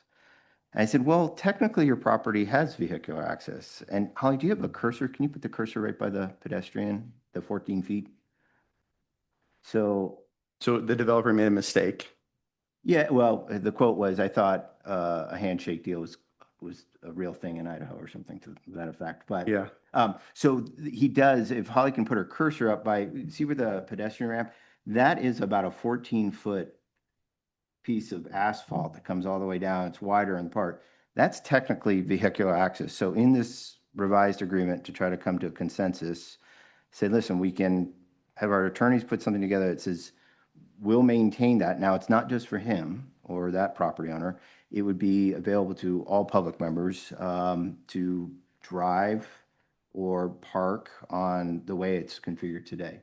And then the other thing I would add is, I want to do stormwater. I'm excited to do that. We can work on that. But this actual piece of asphalt is encumbered. If Holly, she doesn't have GIS up, but we have pipes in there. We have fiber optics in there. We have vaults in there. So we're going to always have to bring cars and vehicles down to this area. So in my mind, to call it, we're giving it to a developer, I don't think we are. We're just validating that right now you can drive there on city property and you'll be able to do that. Yeah. And I just think that if we're at the negotiation piece and this guy has been stalling for so long and he continues to ask for stuff, like I would like to use our higher stance in the negotiation to, in the best interest of us. And it also sounds like the guess of how much this wall would have cost to build way back when is not even close to what it's going to cost today. And I know that that's all just, you're speculating at the time, but I think we're out of time right now. We should go back to the negotiation table. It seems like we have the upper hand, that's all. I think we'll get there on the discussion of what do we do, but just want to get the facts out for the public. Perfect, okay. So if you have a question for Holly or want to. Yeah, I'm just trying to get facts Can out. you identify where the treatment, the stormwater treatment would be if in the future, where we're going to put that at, if that's the option? Yeah, I've got I can pull up the GIS. That might be helpful, Holly. I have one more slide before I jump back. I don't want to lose. It's this green area here. If I can get through one more slide and our final facts, and I'll pull up the GIS and we can really dig into questions. To have total transparency, if we do not have this approval tonight, there will be consequences to just a consideration here. We'll cancel our existing contract that we have for construction. We have spent funds on this project already, and under using the performance bond. If the sidewalk is not built, we are not able to use that performance bond. So to date, we've spent $60,000 in engineering. There would be construction cost. That's a big unknown. 3 exclamation points or question marks there. It's a genuine unknown, but it's a considerable cost. So that's the end of my presentation. And give me 1 second, I will pull up our GIS. And can I just clarify for everybody that Gunnings Alley is city? Yeah. So, And I think the GIS will show that. yeah, it does. It shows it much better. And just another fact, just to add for your discussion. So we put this out to bid, a contractor bid on it. They cleared their schedule. They were ready to go for work, January 1st, I believe. No fault of theirs. The property owner did this pivot.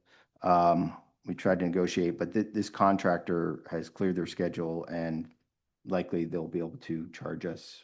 Probably don't want to talk about numbers out loud for what they call mobilization and some other factors. So there's additional cost if we don't proceed. Mr. Mayor, if I may. Oh, yeah. Big Sky, the contractor that was awarded the construction contract, was originally slated to start December 1st. December 1st. They've been very patient and, have now kind of been waiting for 5-6 weeks past when their original timeline was, but just for point of clarity. Right. Go ahead. So Holly's last remarks were if the sidewalk can't be built, we can't use the performance bond. And the guy that's providing the bond is disallowing us to build the sidewalk essentially. No, I wouldn't describe it that way. Okay, well, you could, yeah, I mean, make it make sense. The property owner is part of this contract. He's the other side to the contract. So in return for having our contractor access his property for the construction, the contractor is naming his company as the additional insured, and the city is committing to providing vehicular access through Gunnings Alley from the north. That commitment is part of 2 adopted master plans. Our Parks Master Plan envisions access to Gunnings Alley from the north and no access from the south, as does our adopted multimodal transportation plan. So in a planning effort, the city has envisioned that we'd have vehicular access and parking in this area. So this is what we're calling Gunnings Alley, where folks are driving and parking today. We have planning documents to use this property in 3 ways: to provide stormwater treatment to our downtown, to provide parking, and to provide vehicular access. These are all planning documents, so it's super fuzzy, not detailed. Those details come in design, but we do have concepts, ideas for how we would use this area. If we had funding and wanted to move this project forward, it would look like building stormwater treatment in this area in the form of bioretention cells, providing parking and vehicular access in this area. There's many ways that we could go about maintaining vehicular access here and maintaining parking here. At a minimum, our plans support having those 3 uses in this space. And I just want to add one fact and I'll get you, Pam. Okay. So the property owner originally wanted a right of way. He said, I want a dedicated recorded right of way. I said, no, I'm not giving you, that's not going to work. But what we can talk about is what's there today, which is vehicular access on the asphalt.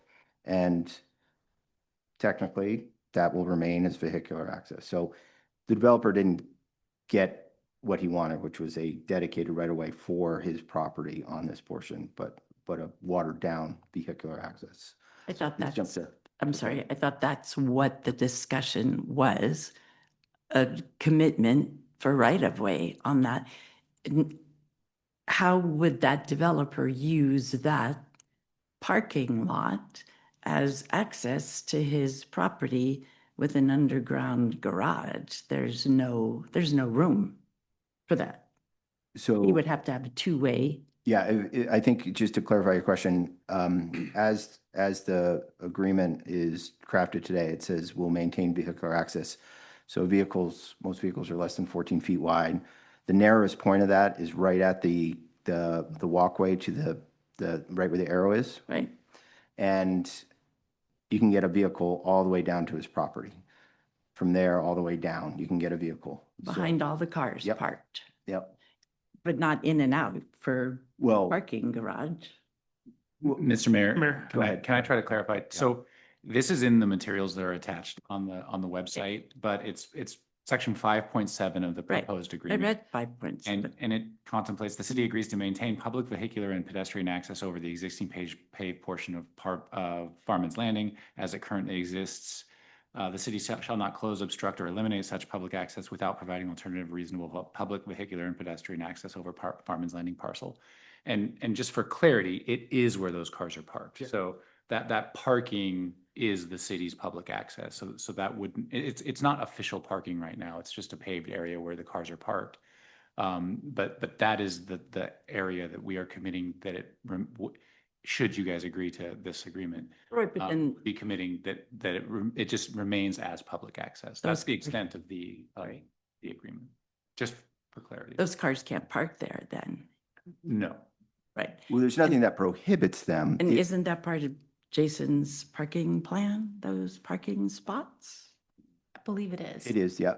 But the reality of those buildings, if all those lots got built to their property lines, that parking probably couldn't even exist there today or tomorrow. So we got to deal with that somehow and try to widen that at some point. Okay, and the Fish Bridge, that stretch is city property. Yes.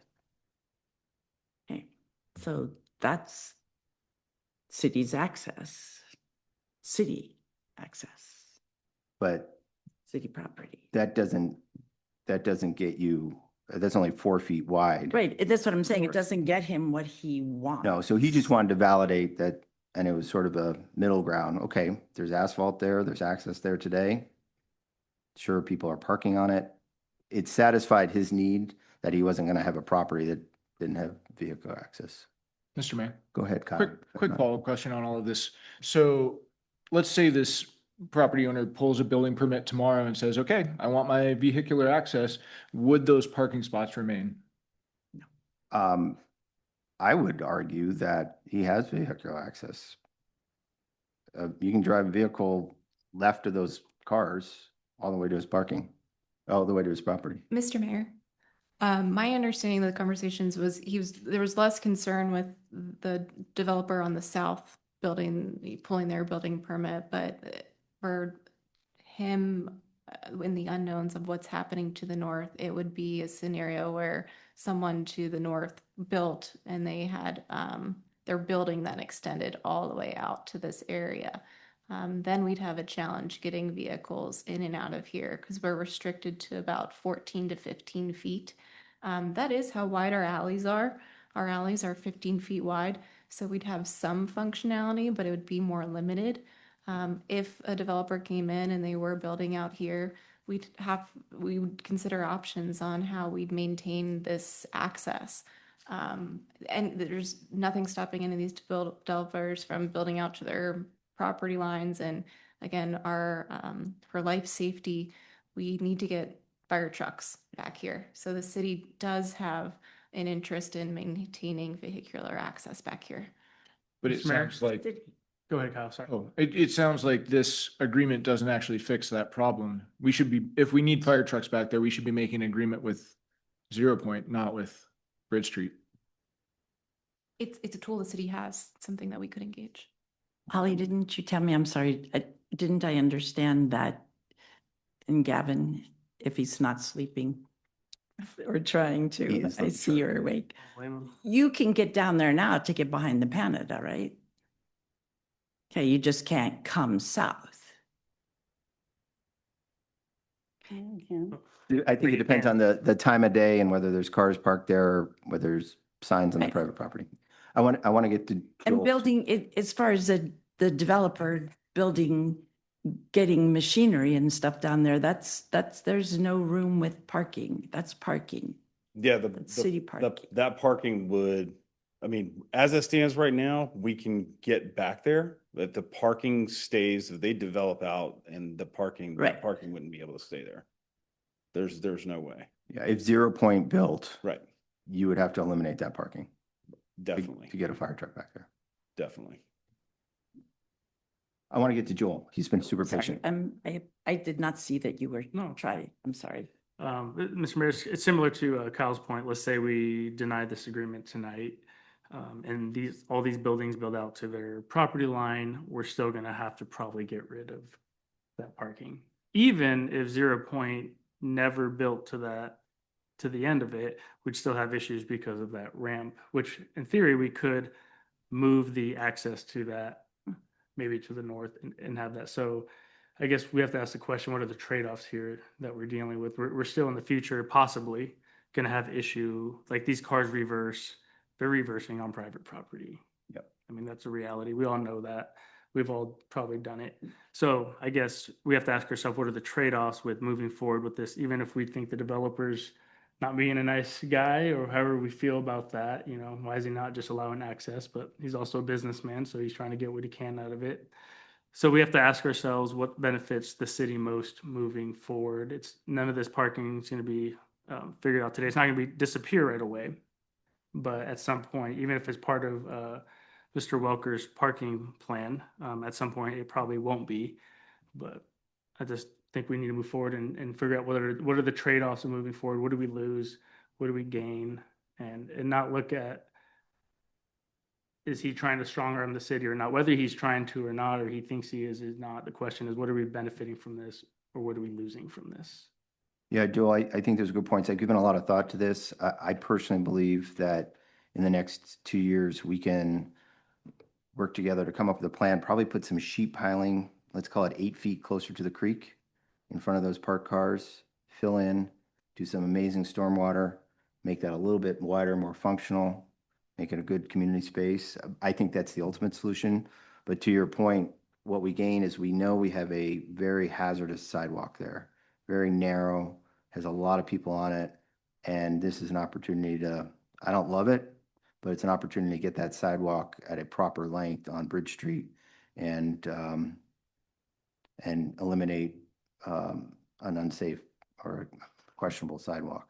Mr. Mayor, Councilman Schreiber, you've had some really good ideas about this and some pushback accordingly, and I really respect all that. So not to put you on the spot, but convince me, maybe us, of if you think we need to. You've been vocal about maybe not moving forward with this, and I really respect that. So convince me to follow your lead there, if that's still the case of how you feel tonight, because you brought up some very good points in the past, and I respect that. Yeah, it's hard to know where to start. There's so many reasons. Yeah, like where we're at now. It's an unfortunate situation, but where we're at now. Yeah.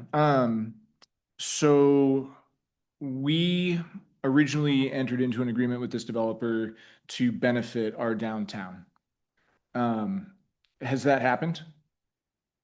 No, we still have blight. We actually just applied for a grant using this property as the example of blight in our downtown. This land swap has not benefited us at all. When he didn't perform, we came back to the table and said, you know what, we'll give you another year. Did we ask for anything from him at that point? No, we didn't. We said, here's another year. He still didn't do it.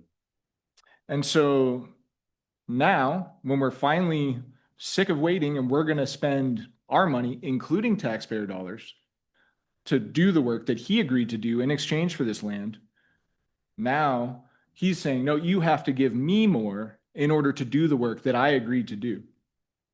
And there's no guarantee that that is going to fix our blight. It has nothing we've done with this developer so far has done anything. So there's nothing requiring this guy to do anything valuable for our community by giving him this vehicular access. And for those of us that were at the workshop recently, there was a pretty unanimous voice from the public that nobody wanted the city to give rights to our public property to a developer. Whether, no matter what you thought that land should be used for, there was differing opinions on whether an RV park was the right thing, but nobody stood up and said, yeah, we should allow Avril to buy it or lease it. Nobody. And so I don't see this situation as any different. The only difference is that the city decided to make the negotiations with Avril public, and we've kept these negotiations private until just now. Even the information that we put out on this agenda didn't really describe what we've just been discussing. So that's really the only difference between these two issues. So I think, you know, I read a proverb recently that I think was really relevant. It said, when you realize you're on the wrong train, you get off as soon as possible, because the longer you wait, the more expensive the return trip is going to be. And we're right now about to spend a lot of money that will be really expensive to undo if we realize that this is the wrong direction. And I don't see anything that indicates that we're going the right direction. Mr. Mayor. Go ahead, Joel. One more, and I appreciate all that, Councilman Schreiber. Councilman Rule, not to put you on the spot, but you seemed in favor, although you're not liking where we're at, you seemed in favor because of pedestrian and safety. How are you feeling about that with this project? So my response would be here, I go back again to the pedestrian safety. I have always thought that the access on this end of Bridge Street to Gunnings Alley was extremely dysfunctional for pedestrians, whether or not it's in a bike route or a master plan or whatnot. Not very functional for small children to ride up that hill. Not a great way to fix that.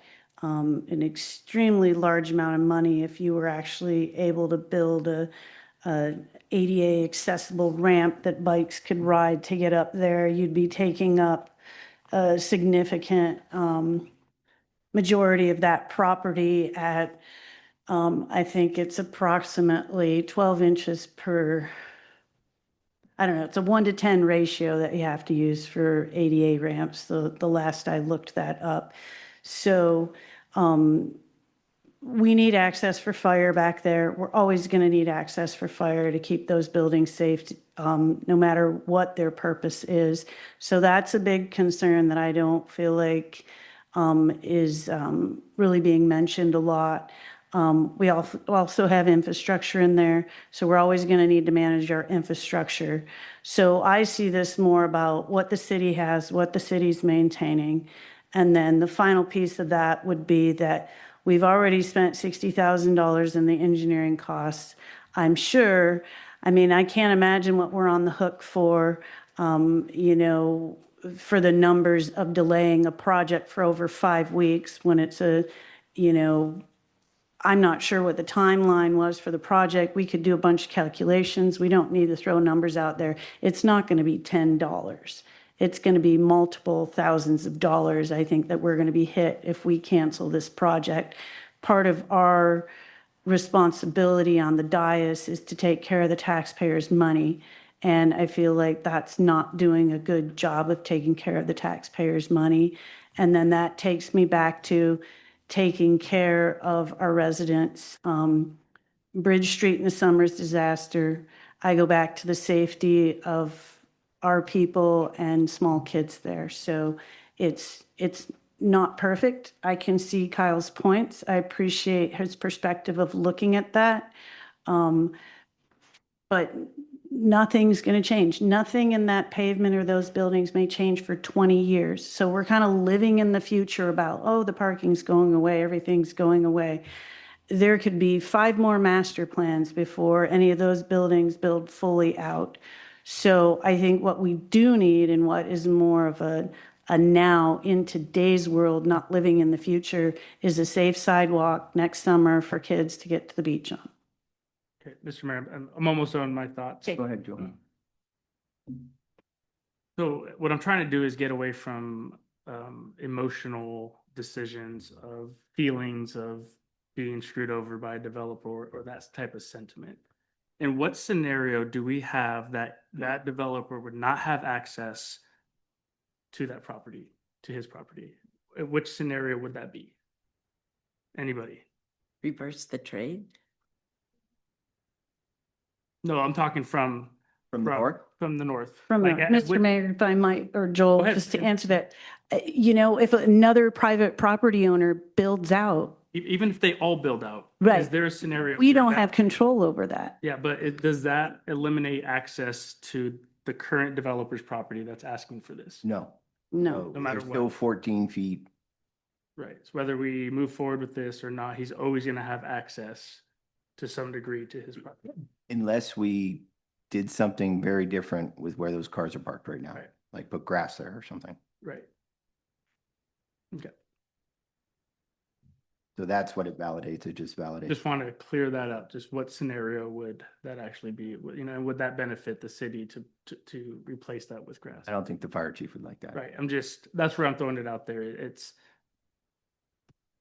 think you guys get what I'm trying to say, but go ahead. I think Councilwoman. I just had a couple. Yep, go ahead. A couple comments. A safe sidewalk we could make, like Kyle was saying, with phase 3.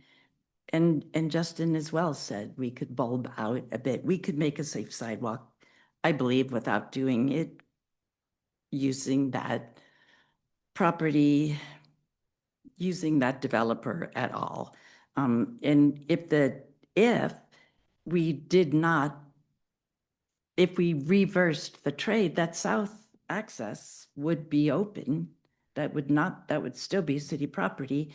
I feel that we could fix that to make it safe and functional. I know that grade at this point is not, but why can't you fix that? Can we unpack this fantasy of reversing the trade? Yeah, real that's what I quickly? mean. Can we?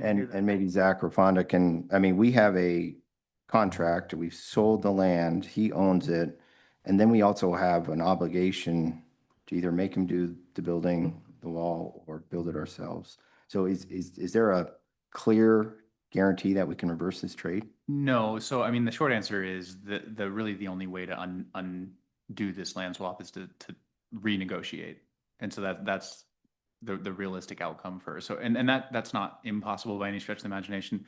The developer obviously has a lot of incentive to engage in negotiations, but that doesn't mean that there's going to be any sort of known outcome about undoing this land swap.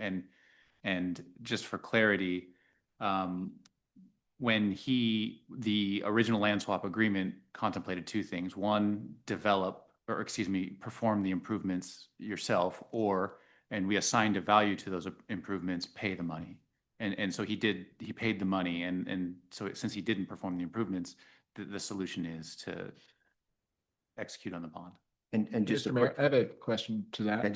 So do I, either way, go first. Yeah, so that's an interesting thought because that's not how I interpreted the contract. I'm obviously not a lawyer, but the 6A and 6B were pretty specific that he was to complete that work. Correct. And the termination clause doesn't specifically say at one or the other party's choice. It says the contract will terminate. The termination clause it accepts 6D, which is the 6A and 6B from that. It survives the termination clause.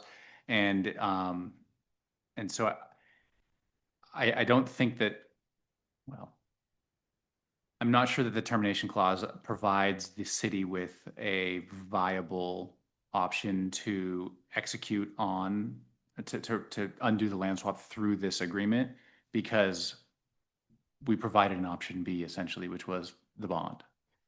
One more quick question on that. So we amended the contract to give them more time, right? Correct. I off the top of my head, it was only a few months. You had mentioned a year. I believe it was from May to August of 2023, but I'm just shooting just off the top of my head. The amount of time isn't super relevant because to me, that suggests that the original contract had not been fulfilled. If they asked us for more time, they were acknowledging that they had not completed what they were obligated to complete. So if completing the contract, all they had to do was give us the money, then they wouldn't have needed more time. So I think that's speculation. I don't think you're necessarily wrong, but I don't think that that is going to play into a contract law argument. When you're talking about a contract law argument, it's the four corners of what's in the contract. Sure. And like I said, the nothing specifically in the contract says that they don't have to complete the work. In fact, the contract says they do. So this only matters if we go to court, right? Ultimately. Yeah. If we roll the dice and that's what we want. I'm just saying, like, in a hypothetical situation, Well, that's like, we're just hoping that we're right here, that you're right.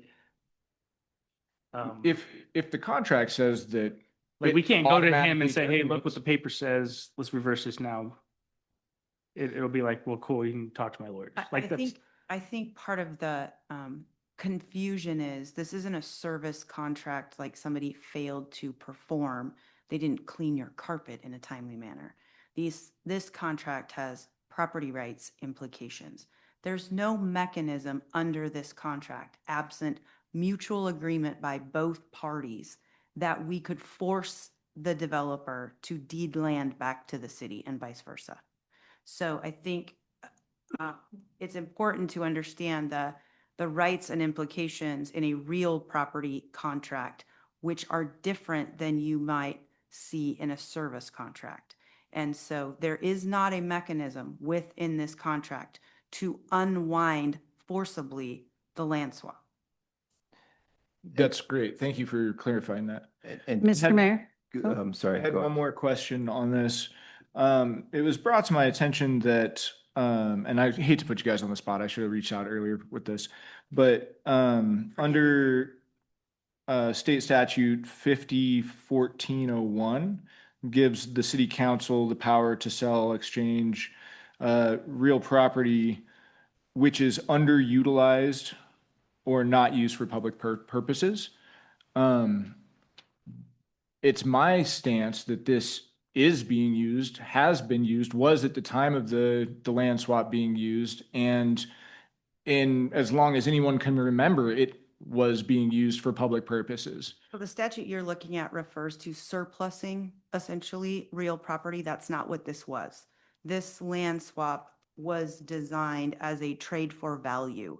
And looking historically back, even though none of us were involved at the time, but in looking back at the file surrounding the land swap, that's why appraisals were completed. That's why cash value was based on appraised value. This was a trade for equal value, not a surplus of underutilized or unutilized land. Perfect, thank you. Mr. Mayor? Go ahead, Deb. I'd like to make a motion to approve the proposed resolution for Bridge Street LLC land use agreement. Motion by Deb. Is there a second? second point of Second. discussion. Second by Joel. Discussion. I'll start off and then I'll get off. I'll just give you I don't get to vote more than likely, but I really see what you're saying, Kyle and Joe. I've heard it from the public. I take the perspective, we don't live in a perfect world. I think we can do a lot of great things down there with urban renewal dollars in the next 2 years. But I see a very 3.5, 4 foot wide sidewalk with people falling into the street in the summer. And I see us having spent money there. I see us having a solution that can improve our city by this next summer with money spent. We've got infrastructure in Gunnings Alley that's not going away. We've got fire needs. It's always going to have a need for a fire truck back there. So I see this as, a solution that can fix a problem we have. And I think we can work on the rest of the Gunning Alleys and Farming and the stormwater and improve that place in the future. And then finally, the unpacking is going to require attorneys to sit and sift and charge for their time and all that. So I see the cost to unpack just further snowballing onto the sunk costs that we already have into this land swap that I would agree with you. If I were on the council or mayor, I'm not sure I would have supported it. So those are my 2 bits. Who's next? Mr. Mayor, Go ahead, Joe. Councilwoman Duquette, and I think Councilman Schreiber talked about keeping the sidewalk as a little 4 foot sidewalk, and then you essentially saying, or widen it into the street, narrowing the street. What does that look like for the city, let's say we do that, it's already narrow, but what would that look like? Whether it's for fire, or just the practical implications of a busy summer.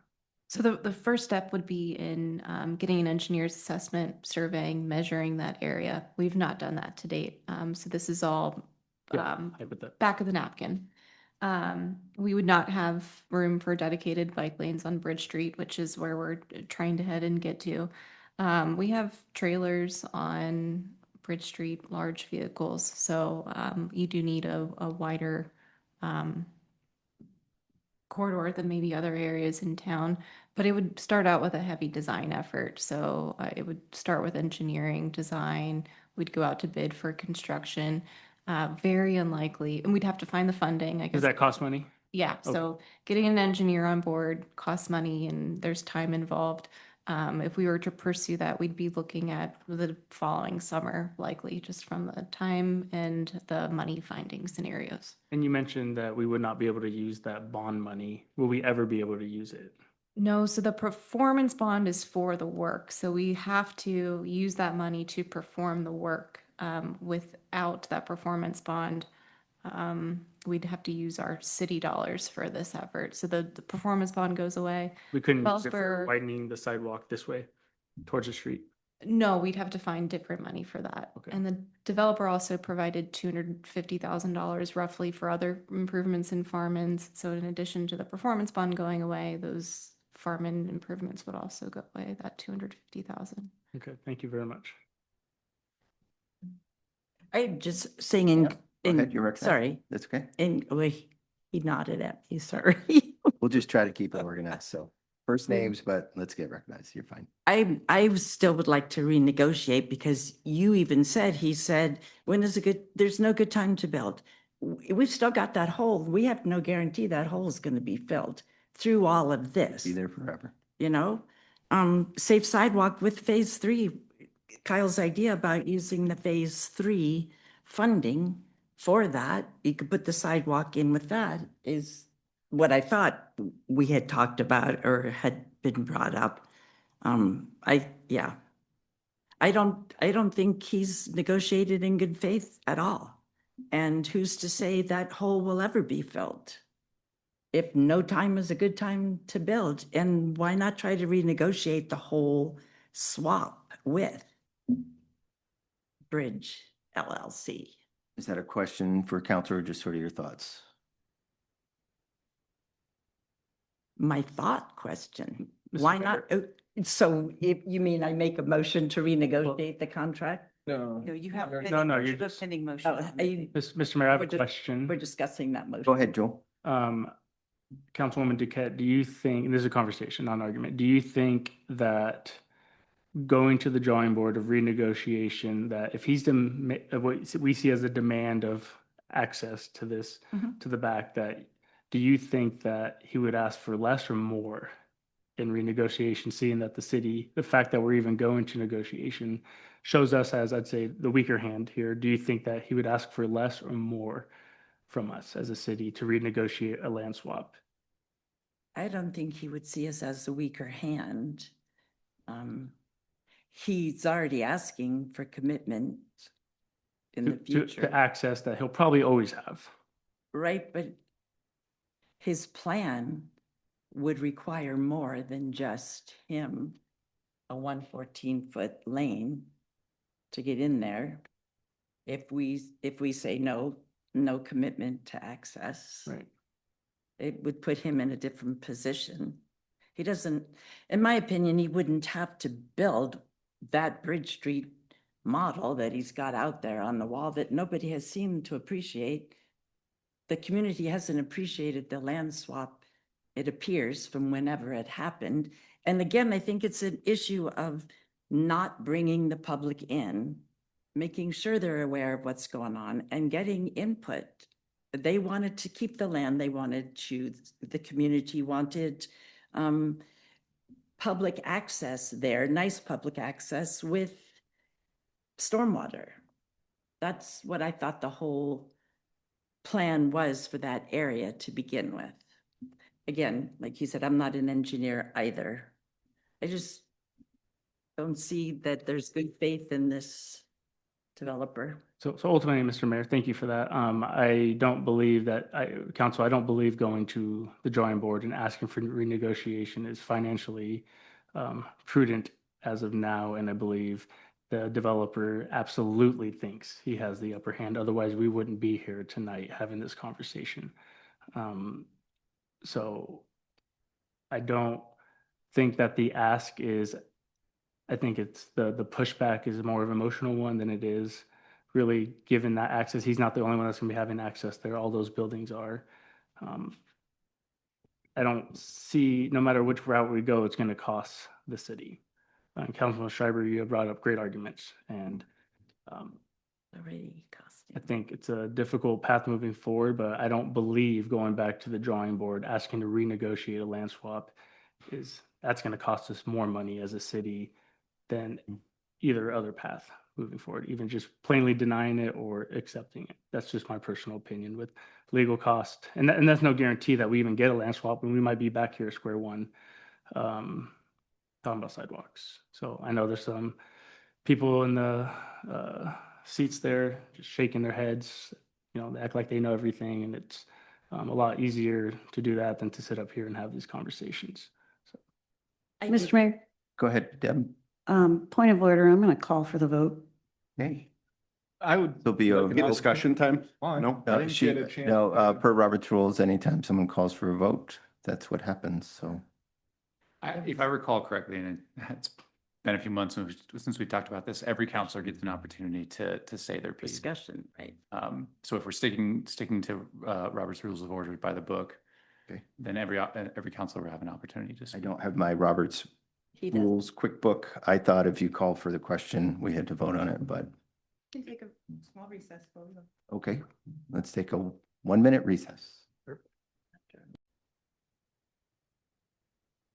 Meeting reconvened at 7:54 after clarifying Robert's rules. The motion was made. There was a second. Council members are allowed to each speak, and the maker of the motion gets to make a concluding comment. So at this time, some of you have spoken. Anyone who hasn't spoken yet desire to speak? Right. Yeah. Glad I could speak now shortly after what Joel had said in conversationally, not argumentatively. If the developer believes, in fact, that he does have access, why is he forcing this like don't trespass on the property situation? I wrote down Uno reverse card. Like, was that done in the negotiation that he has this ability to say, I don't like what's going on. I want to change the rules, move the goalposts back as we go. That's what I take a little, I don't like that. And then I just want to kind of point out, who negotiated this contract in the first place. And it seems like there's a lot of holes in this thing, and this is a sloppy mess that we're in now. And then I want to be able to, whether we vote yes or no tonight, to learn from this mistake, don't make it again, and kind of make sure everybody's on the same page and everybody acts in accordance to what we're expecting in this mutual agreement, relationship building. This is what I'd like to bring to council. Thank you. Yeah, thanks, Joe. And just to restate, your first question was, did the property owner have the right to exclude us from entering his hole in the ground to do the work? What allowed that? And then secondly, I can answer the second one is, I don't believe anyone in this room tonight was part of the construction of the agreement. Someone correct me if I'm wrong, but we certainly will learn. No, they didn't construct the agreement. Okay. And legal want to respond to the first one. Did the property owner have the right to exclude us from that? Well, so it wasn't contemplated in the agreement. And so the short answer is the property owner has the right to not allow us to enter his land. Because they're thinking there was going to be a building built there. Yes, that was the thinking at the time. Based on the performance bond, that if he doesn't do the thing, isn't that just assumed that we're going to come in and do the thing because he hasn't done the thing? That's a complicated question that Sure. that would require a lawsuit to even answer that, frankly. Okay. Assuming there's no agreement met. I mean, if he says you cannot enter my property, that's a complicated question. And that kind of goes back to the, if we can't build the wall, we don't get the money. Or, you know, we can't use the money for the wall and he's preventing us from building the wall. Seems a little. Well, technically, we could build it from above, but it would be far more complicated, requiring shutting Bridge Street down and not fun. and Got more it. expensive. Okay. All right. Yeah. I'm new to this, so I'm just trying to, There's no bad questions, but figure this stuff out. Thank you. anyone else? Yeah, I just got one quick question, Congrats. with regards to the developer. Do we have any insight as to when he wants to do any building at all? No conversation whatsoever. There've been renderings. He's had meetings with planning and development, but no building permit's been submitted. Anyone else didn't get to speak? If not, I'm going to go to Deb. Sorry, Mr. Kyle. Mayor, I'm yes. trying to follow the rules. Have you spoken since Have the motion? not gotten a Oh, chance yeah, to speak. sorry. Please. There's so many things to address here. Okay, so you're right. Expanding the sidewalk into the street would cost money. The mayor just told us that we have plenty of urban renewal money to cover that. It would obviously cost less than building a $100,000 retaining wall to widen the sidewalk a couple feet. It would probably be within that $70,000 evaluation that we got originally.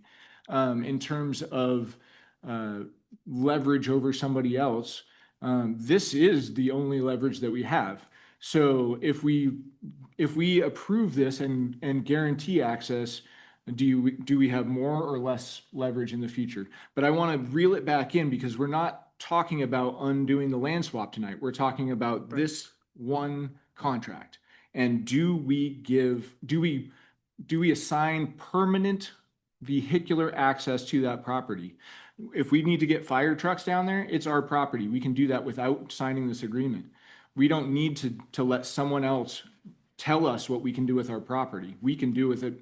We can allow public access in perpetuity if we choose to.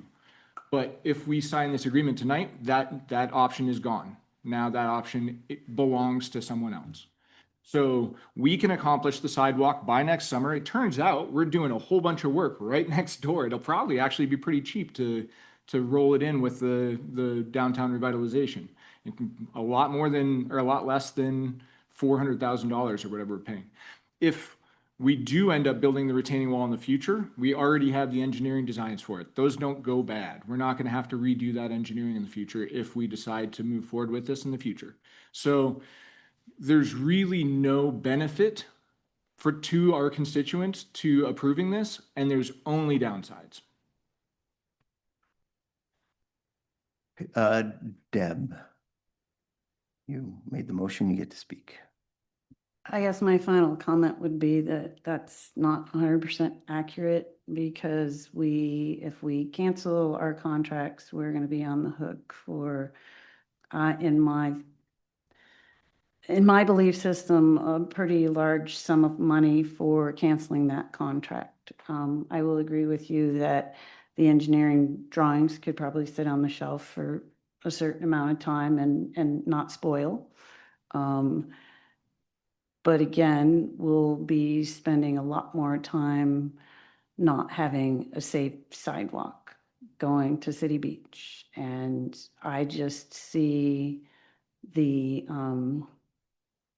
it's a safety issue for me. So that's really the bottom line. I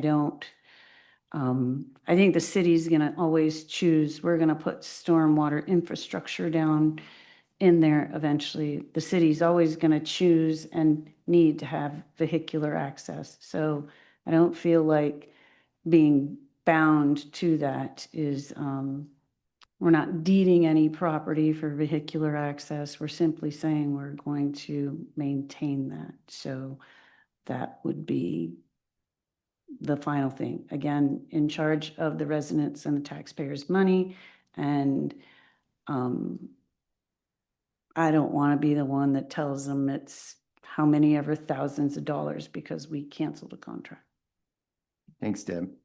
Mayor, real quick, it's really distracting when the public is just talking a lot, especially from my vantage Yeah, point. please. All I hear is hooing and hawing and talking to staff.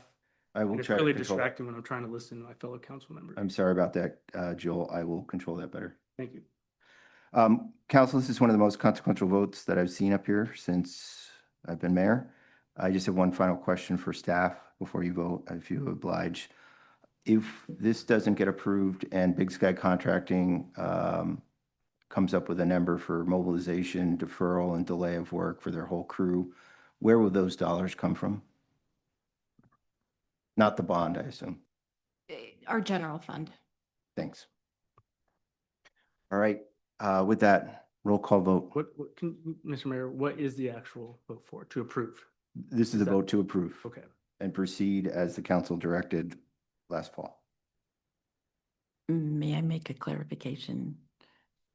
Final With the clarification. motion that it is to approve or not the property use agreement with Bridge Street LLC and authorize the mayor to execute the agreement on behalf of the city. Correct, which will allow the contract and the work to proceed. To roll call vote. Counselor Schreiber? No. Counselor Duquette? No. Counselor Tate? No. Counselor Torres? No. Counselor Spiro? Yes. Counselor Rule? Yes. Mr. Mayor, motion fails.